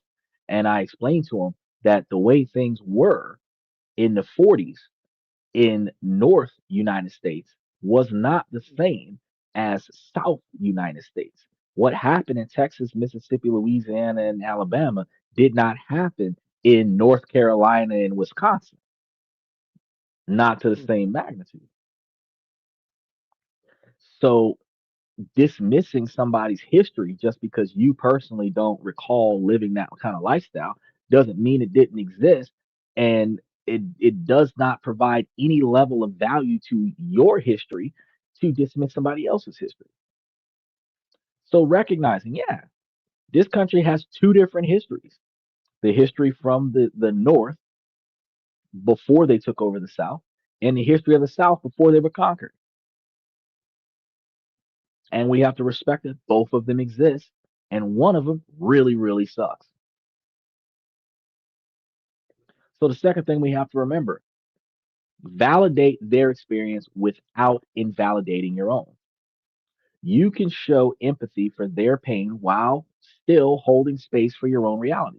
For example, if they belittle you and say, your small problem, your issue is a small problem, then you can say, well, I know what you're dealing with is on a totally different scale. I understand that. But you're not agreeing with them that your issue is smaller than theirs, that your issue is less important than theirs, that their issue holds more weight in this discussion. It is just weighted differently, you know. At the same time, you want to continue. At the same time, this is what's on my plate, and it's a real challenge for me. This is another way of saying I see your mountain, but my hill is still real too. And your mountain to you might actually be a lump on dirt for me. My hill for me might be a skyscraper for you. Your tolerance for bullshit might not be my tolerance for bullshit. Your tolerance for chaos might not be my tolerance for chaos. I might have been through way more chaotic things than I have ever felt comfortable to admit. And your chaos might be the most chaotic thing you've ever been through, but anybody who's lived in Chicago over the past 12 months would know that they have been through some very, very, very complicated stuff. And anybody who ain't living in Chicago can't quite put a pin on it, even though they can watch it on social media. Even if you come out of Afghanistan or Egypt or some kind of war zone in Ukraine, the difference between somebody being in the middle of a conflict with another country and somebody being in the middle of a conflict with their own country is two different things. You cannot, if till you've experienced it, you cannot clearly understand what it's like, but you know that it is definitely not peaceful. And then you think about your day, where the hardest part of your day is somebody cut you off at the gas pump, somebody parked behind your car, somebody put a shopping cart up against your vehicle at the grocery store, somebody took the last bag of Doritos out the chip aisle. You know, the hardest part of your day is that you got to wait in line, and the person at the beginning of the line didn't bring enough change, and now they're trying to figure out what they're going to take back. You got to really think. Your hard day might not be as bad as somebody else's hard day, but it's still hard to you. Now, the third thing we want to do is we want to disengage from the suffering competition, because we're not trying to one up each other with a pity party. Professional victims often want to pull you into a who has it worse game. Refuse to play that. If they constantly comparing their struggles to your success, don't defend your happiness or minimize your joy to make them feel better. Fuck, if I got a new Bentley and you crash your car and now you catching the bus, I am not going to offer to give you rides until you get a replacement car. If your car is gone, it is gone. If I'm driving a Bentley, I got to go to the gas station to put gas in my car. So we both got a problem today. At the end of the day, my success is my success and your success is your success. And I will celebrate your success even if you don't celebrate mine. But I'm not about to belittle my success for you. They start complaining about how they got to catch the bus and the bus is always packed at this time of day, and you're sitting on top of the hood of your Bentley because you wasn't planning on going nowhere right now. Oh yeah, well shit, the bus is about to come. You might want to hurry up and get over there before you miss it and got to wait another hour to get to the next bus. At the end of the day, you are not falling into the woe waste me trap. Just change the subject or leave the conversation. You can say something like, I hear that things are tough for you right now. And I'm going to shift gears for a bit and talk about something lighter. You can do that. Or you can just simply, oh, how about those bucks? Man, the weather's sucky outside today, isn't it? Go inside and grab a beer. You are under no obligation to dim your light just because they refuse to see any of their own. Recognizing the fact that they have light, but instead of them enjoying the positive sides of their life, because there are things inside of your life that you can control and things that you can't. The things that you can control, you put changes towards, and the things that you can't, you navigate around. The things that you can't control, it is not my responsibility to try to find solutions for things you can't control. So once we recognize you can't control that, let's get off of that and let's start talking about some stuff that we can control. Now the sixth tactic, we got two tactics left. This one and one more. The proxy battle. I was about to say priority. This proxy battle is a masterful indirect move that pulls you into fights that have nothing to do with you, ladies. Y'all be dragging us into some stuff that we ain't supposed to be involved in. It happens when a professional victim complains to you about a third party, casting you as their trusted ally, and ultimately their unwilling soldier in this fight. They don't want to confront the other person they have the problem with directly. So they use you as a sounding board and hopefully as a weapon to resolve their conflict. And this tactic is a form of triangulation, a very classic manipulation technique where a third person is pulled into a two-person conflict to shift the dynamic. And we've had this situation like you're two people are having beef with somebody, and one will come and the third person walks up. Oh, tell Jim that I said, and then Jim will say, "Well, tell Eric that I said." And you're standing there like, "Well, y'all can hear each other. Why don't y'all just talk to one another?" That's what this is. That's exactly what this is. The professional victim comes to you with a story of how they've been wronged by a coworker, another friend, or a family member, and they will paint themselves as the innocent party and the other person as the villain. They aren't looking for objective advice. They're not trying to find solutions. They're not trying to resolve this issue. They are looking for you to agree with them and, on a deeper level, for you to adapt their anger and fight the battle for them with the other person. Now, the goal here is twofold because first, it lets them avoid the direct conflict, and conflict avoided people are going to do this, which they're often afraid of. They fear the conflict. They can vent their anger and feel justified without taking any personal risk for themselves. Second, it isolates the other party because by getting you on their side, they start building a coalition against their perceived enemy, often by spreading a negative story. Now you become an unwitting pawn in their game. And you might find your own relationship with the other person getting strained, all based on a one sided story that you've been fed. Let's say your colleague, Jane, constantly complains to you about another colleague, Mark. Jane tells you that Mark is lazy, takes credit for her work, and is trying to sabotage her. She spends hours at your desk recounting every minor offense. She wants your sympathy and she wants you to agree that Mark is a terrible person. Before you know it, you start looking at Mark with suspicion. You become cold towards him. You've been recruited into Jane's army without even signing up. Jane never confronts Mark directly. She doesn't need to. She's outsourced her conflict to you. Now you are treating Mark like shit on her behalf. This is how we interact with one another, people. And to neutralize the proxy battle, you have to refuse to be triangulated. You have to stay neutral and force the responsibility for the conflict back onto the person who actually owns it. So, first, listen neutrally without taking sides.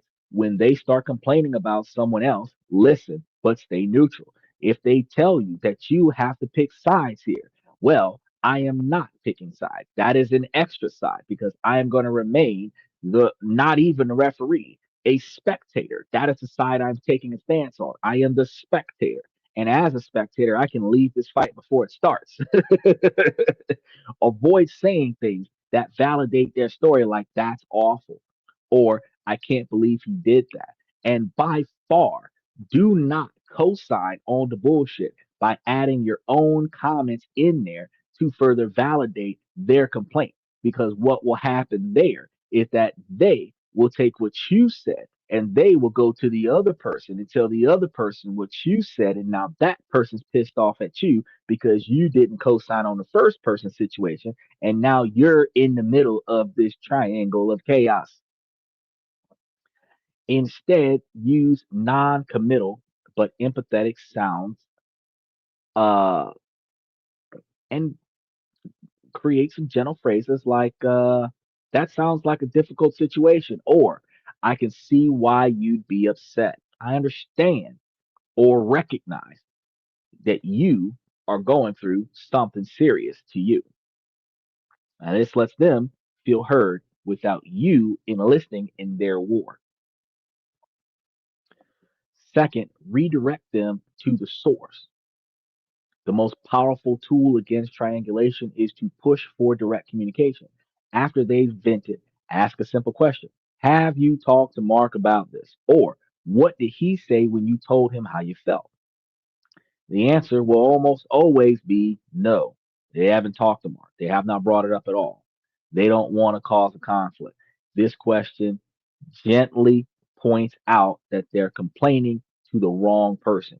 And you can follow up with, it sounds like a conversation between you two is the only way this is going to get resolved. And I encourage you to have that conversation. The third thing you want to do is explicitly refuse to be the go between. If they push you to intervene or take their side, you have to set a firm, non negotiable expectation for behavior and tell them, I am not comfortable getting in the middle of a conflict between two people that I care about. And this is something you need to sort out with them directly. Or, more simply, I am going to stay out of this. This is not a betrayal, it's an act of integrity. You're refusing to be a pawn in their game. Now, the seventh one is the unspoken contract. And this final and most deeply embedded tactic is the creation of unspoken contracts. This isn't one single action, but the result of all the other tactics combined. It's the slow, steady creation of a relationship dynamic where their helplessness is a given, and your role as their permanent caretaker is an unspoken, unbreakable rule. You don't sign this contract, you're slowly conscripted into it through a thousand small acts of blame shifting, guilt tripping, and crisis management. This unspoken contract defines the relationship. The terms are they are not expected to be fully functional, responsible, or resilient. You, on the other hand, are expected to be their emotional support system, their problem solver, and their safety net. This creates a deeper codependent relationship where their identity is the one who needs help, and your identity becomes the one who provides the help. Any attempts by you to change these terms by setting up any non negotiable expectations for behavior, focusing on your own need, or expecting them to be more self reliant is a action or behavior that is treated as a breach of this contract. And they'll react with shock, hurt, and accusations that you're being selfish or that you have changed. Well, of course I've changed because I am not your fucking babysitter. They don't want an equal partner. They want an enabler for their dysfunction. This dynamic can feel strangely comfortable at first, especially for natural helpers or fixers, those people pleasers. If you feel good to be needed, you're going to enjoy this in the beginning. But over time, the weight of this one sided contract becomes crushing. You feel drained, you feel resentful, and you feel trapped. You realize you are in a relationship not with a person, but with a black hole of needs. The relationship isn't about mutual growth, it's about maintaining their state of helplessness at your benefit or at their benefit of you, so to speak. So consider a long term friendship where one friend has always been the mess and the other has always been the responsible one. The responsible friend is always there to pick up the pieces, offer a place to stay, lend money, and provide a shoulder to cry on. And sometimes we have a relationship where we kind of look out for one another. It's a back and forth action, but it is only when one of you are in distress and the other one comes to aid. You're still building a codependent behavior of chaos rescue. You're just taking turns versus who's going to be in chaos and who's going to be the rescuer. The dynamic is so old in your relationship that it is normal. Then one day, the more responsible friend has a crisis and can't be there to perform the rescue for the less responsible friend. The mess friend doesn't respond with empathy. They respond with panic and anger. How could you not be there for me? I needed you. They don't see a friend in pain. They see a service provider who has suddenly gone offline. The unspoken contract has been violated, and their reaction reveals the true nature of the deal. Now, how you're going to neutralize this unspoken contract is recognizing this is the hardest step because it means you have to fundamentally rewrite the rules of the entire relationship, whether it's been 5 years, 20 years, however long y'all have been around each other. You have to rewrite the entire relationship. If this is your family members, you have to rewrite the entire relationship of your entire life relationship because the first thing you have to do is make the contract explicit. You want to make the contract explicit. Its power lies in it being unspoken. To dismantle it, you have to bring it into the light. This means having a difficult, honest conversation. Use I statements to describe the dynamic of how it affects you. For example, I've noticed our dynamic has become one where I am often in a caretaking role and it's starting to take a toll on my well being, and I can't sustain this anymore. Second, systemically break the rules. A conversation isn't enough. You have to follow it with action. Faith without works is dead. Stop over functioning. Stop rushing in to solve their problem. Let them face the natural consequences of their choices. Matter of fact, if you've got a friend that always calls you with crisis when you're trying to sleep, turn your phone off. Let them leave a message on a voicemail. Get back to them tomorrow after you have decanted from your day. Oh, I missed your call yesterday. What happened? They're going to tell you or not. They hit you with the, oh, never mind. Then it wasn't important enough for you to call me last night. Do me a favor. And unless it is an emergency, give me the opportunity to sleep. I go to bed at X, Y, and Z time. Let's not call me at that time for non emergencies. Building autonomy. Now, I tell a lot of my friends and family the exact same thing. Because when I define an emergency, I define it differently than most Americans. My definition of an emergency is your internal organs outside of your body. That's an emergency. Your internal bones outside of your body. The blood flowing through your veins, now profusely expelling outside of your body. I identify these as emergencies. If all of your organs are inside of your body, all of your bones are inside of your body, and you are not excreting blood out of your body, whatever you are going through is not an emergency. It's a problem, but it's not an emergency. You will not die from what you are going through. It is not an emergency. Because if it was, you'd be in an operating room where it would not be that much of an emergency for me to get there and wait in the lobby until they tell me that they're done. They can call me and tell me that they're done before I leave. Some people are going to say you're heartless for that. Let's be real. If you rushed out there every time they called you, you're the one getting the traffic ticket for their emergency. Now, some people might say, oh, well, going to jail, that's an emergency. Going to jail is not an emergency. That's an extreme inconvenience.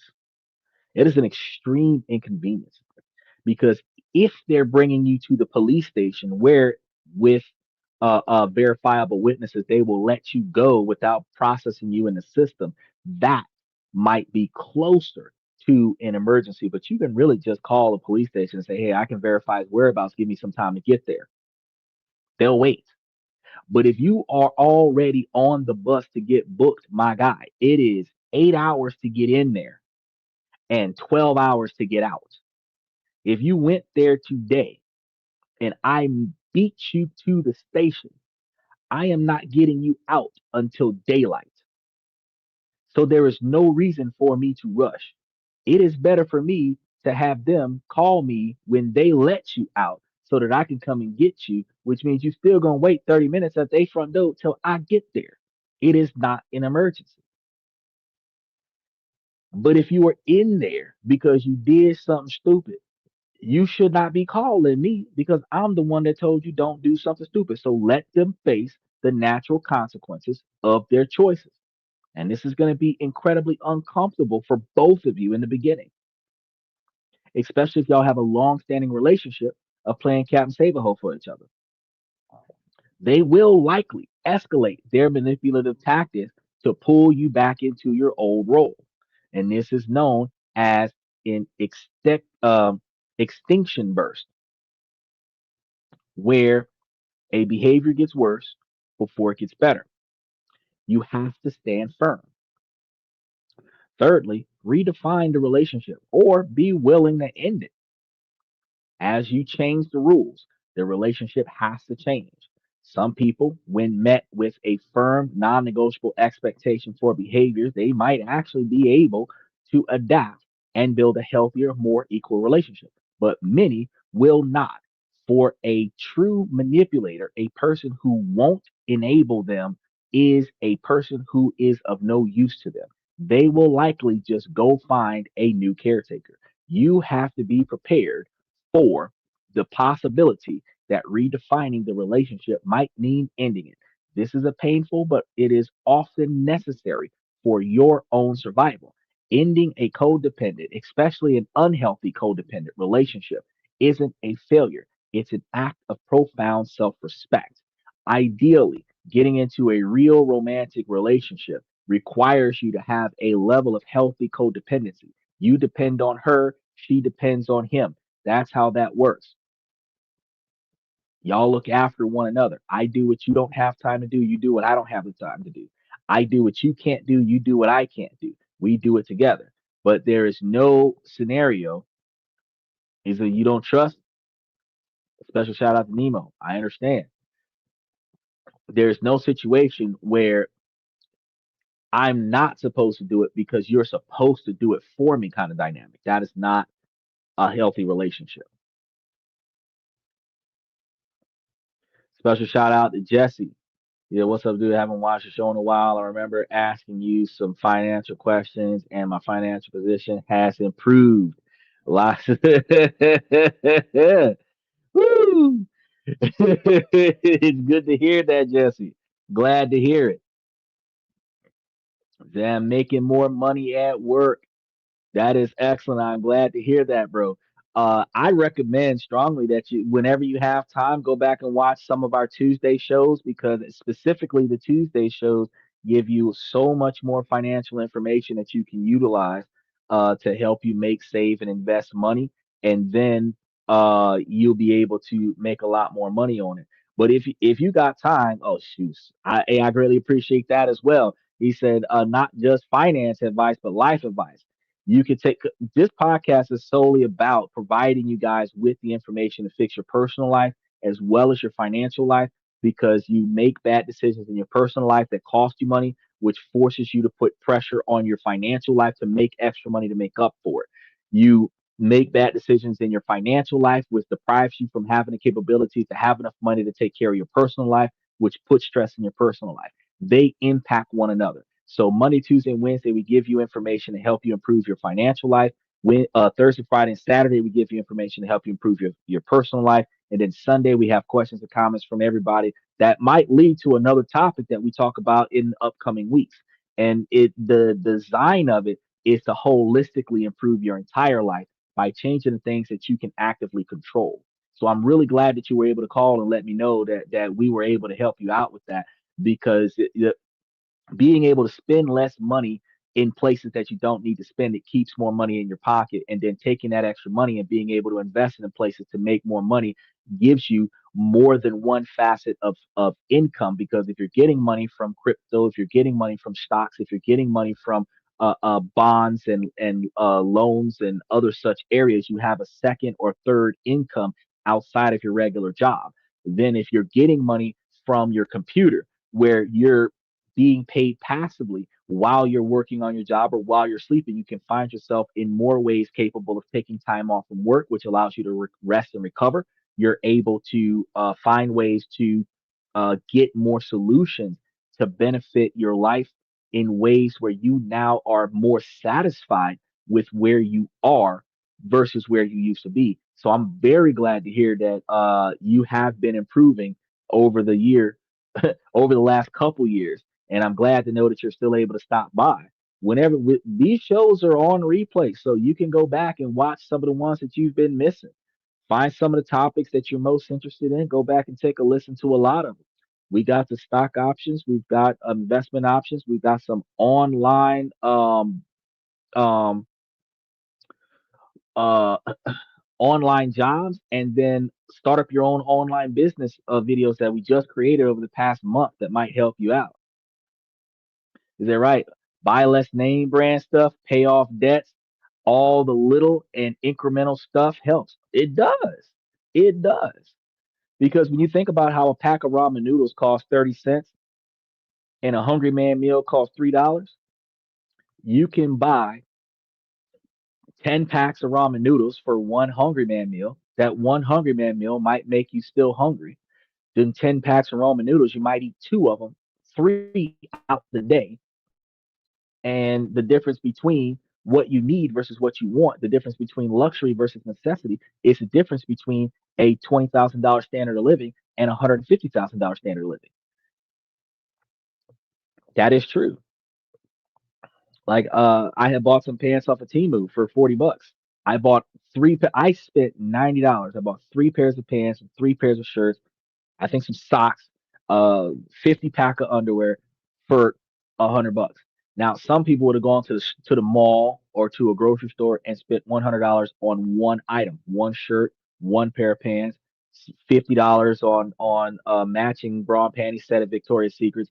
But the fact is that you're not trying to get dressed to impress other people. You're trying to get dressed so that you don't get arrested for walking outside naked, and then you want to be comfortable at the same time. The goal is, like Jesse said, you want to proactively pay off your debts to boost your credit score up, which we just covered a credit score topic, I do believe, this past Tuesday. Don't waste money on things that you don't need.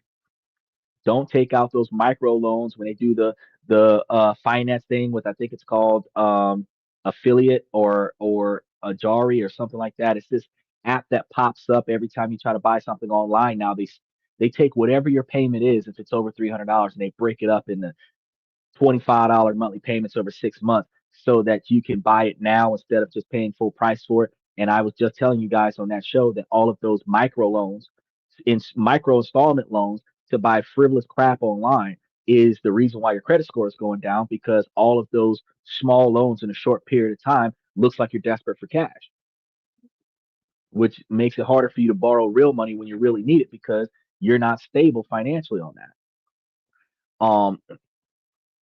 Reducing your car insurance by talking to your provider or changing providers, paying off your car instead of continuously trading it in and getting another car.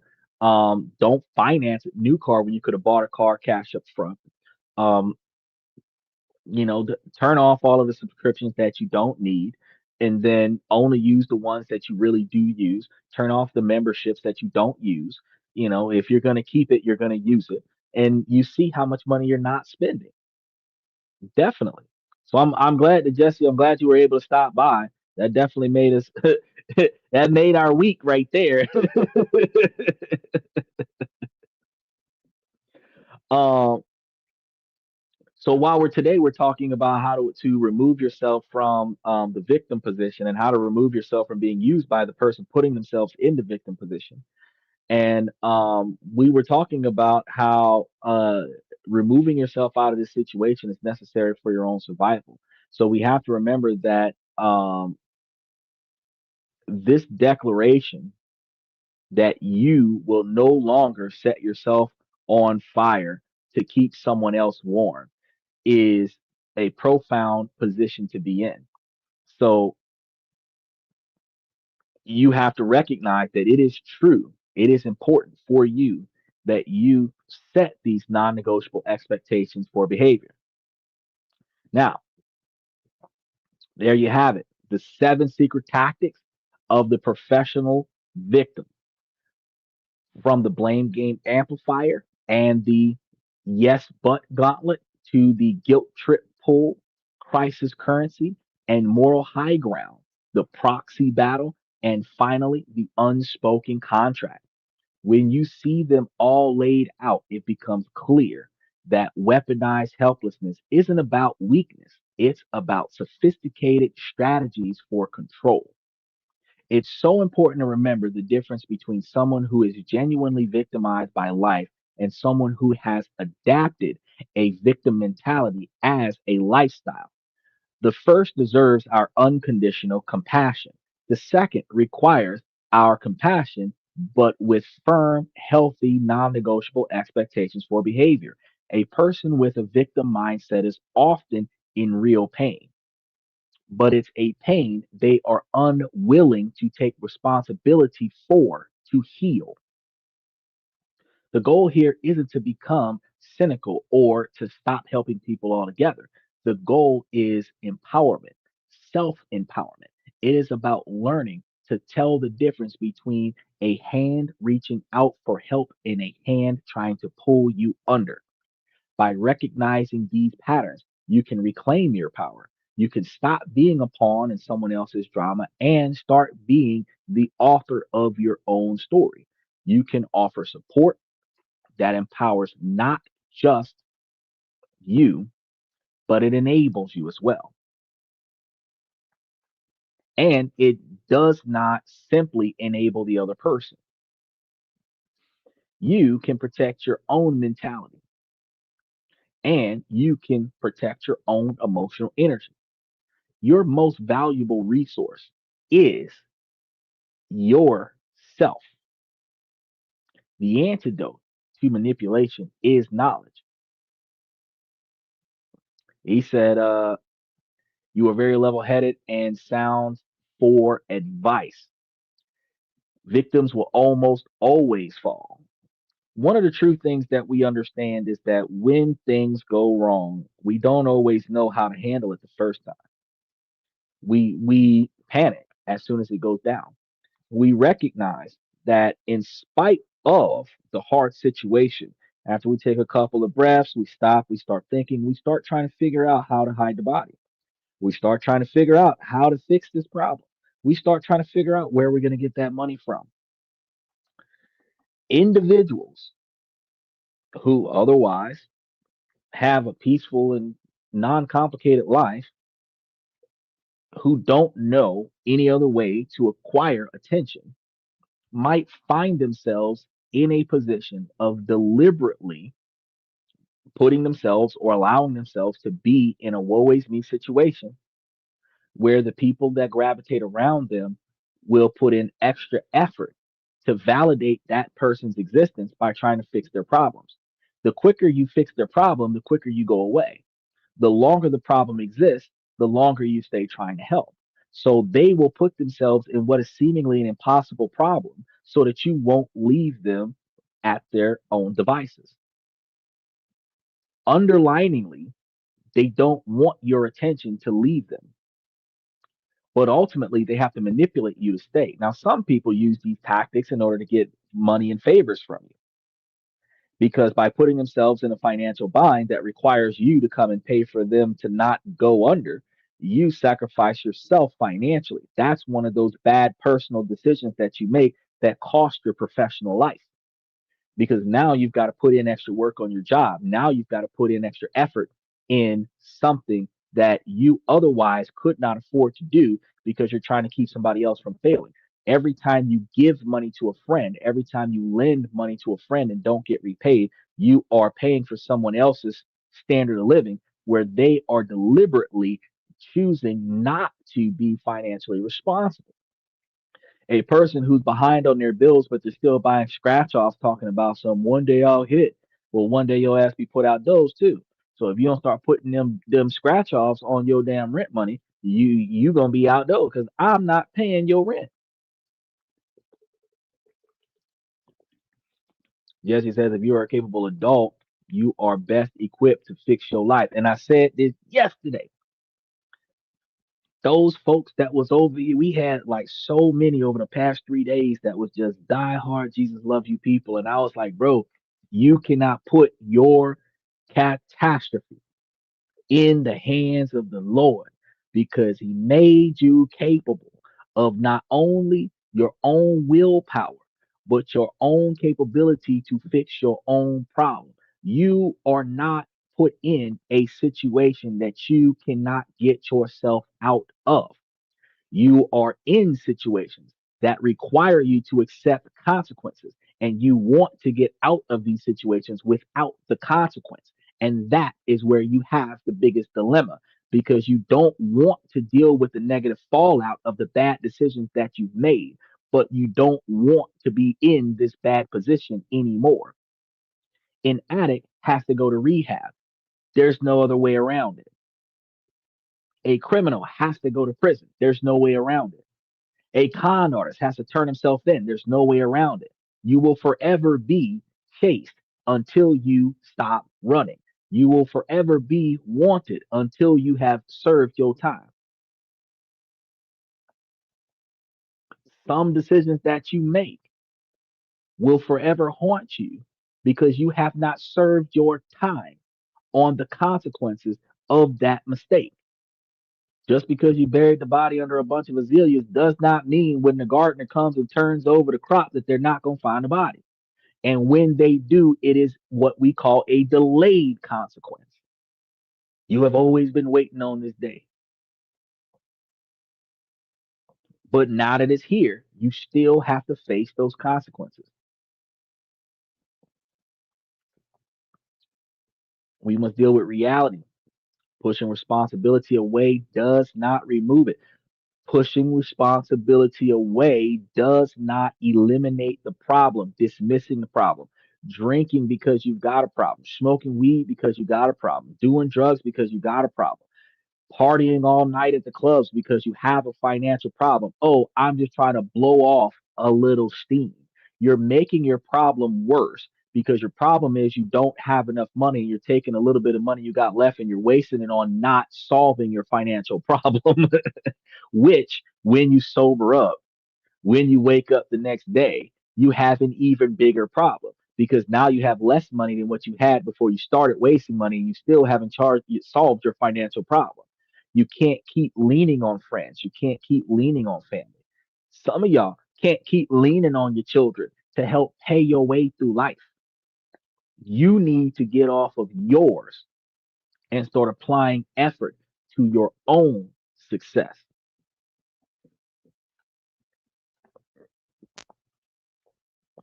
Now that you can name the tactics, you can spot them. And once you can spot them, you are no longer the prisoner of this high level, highly sophisticated, highly complex emotional and psychological manipulation. I know this topic can bring up a lot, and we've all run into these behaviors in our own way or another. And some of us have been in situations where we may have actually performed these behaviors. Now, I'd love to build a community of support right here in the comment section. So if you guys have a question, because I have a question, you put it in the comment section. But my question to you is going to be which of these tactics have you seen most often in your life? And what was the moment that it occurred when you realized it was an area of manipulation? When grandma asked you to come help find the remote when it was right in front of her? When,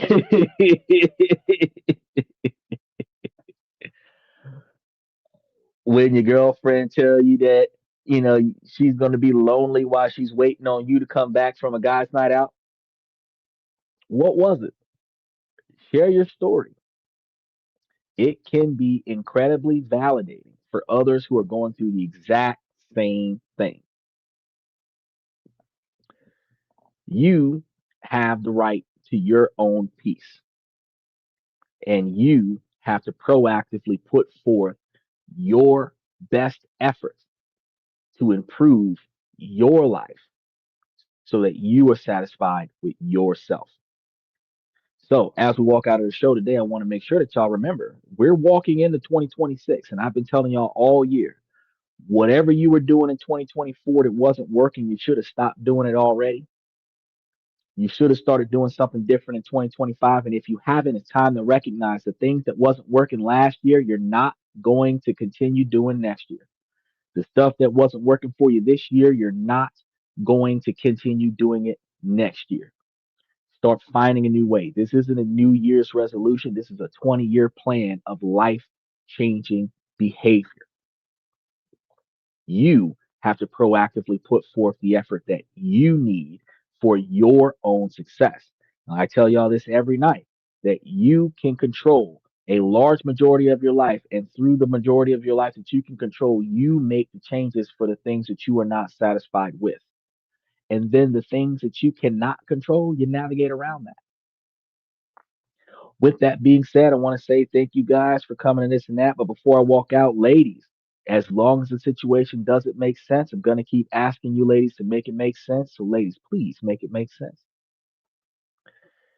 And with that, I'm your host, Xander, where we talk about this, that, and everything in between. I will see you guys tomorrow night.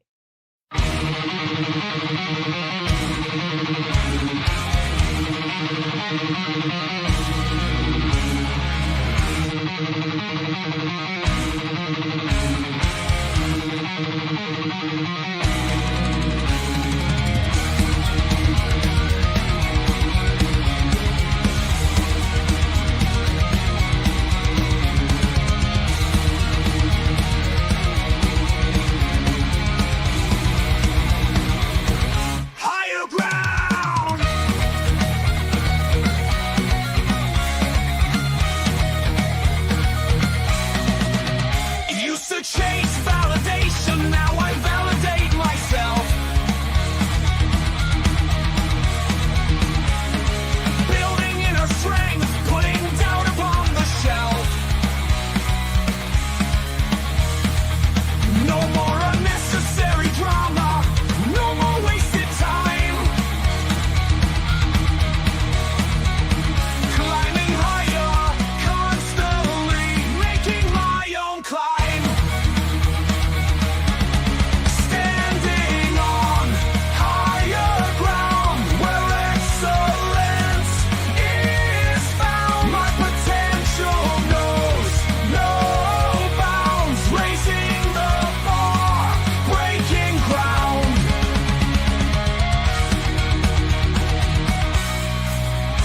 My network is my net worth. Choose your company wise. Surround yourself with eagles, not with sheep in disguise. Every interaction is a reflection of my brand. Quality over quantity, that's my personal command.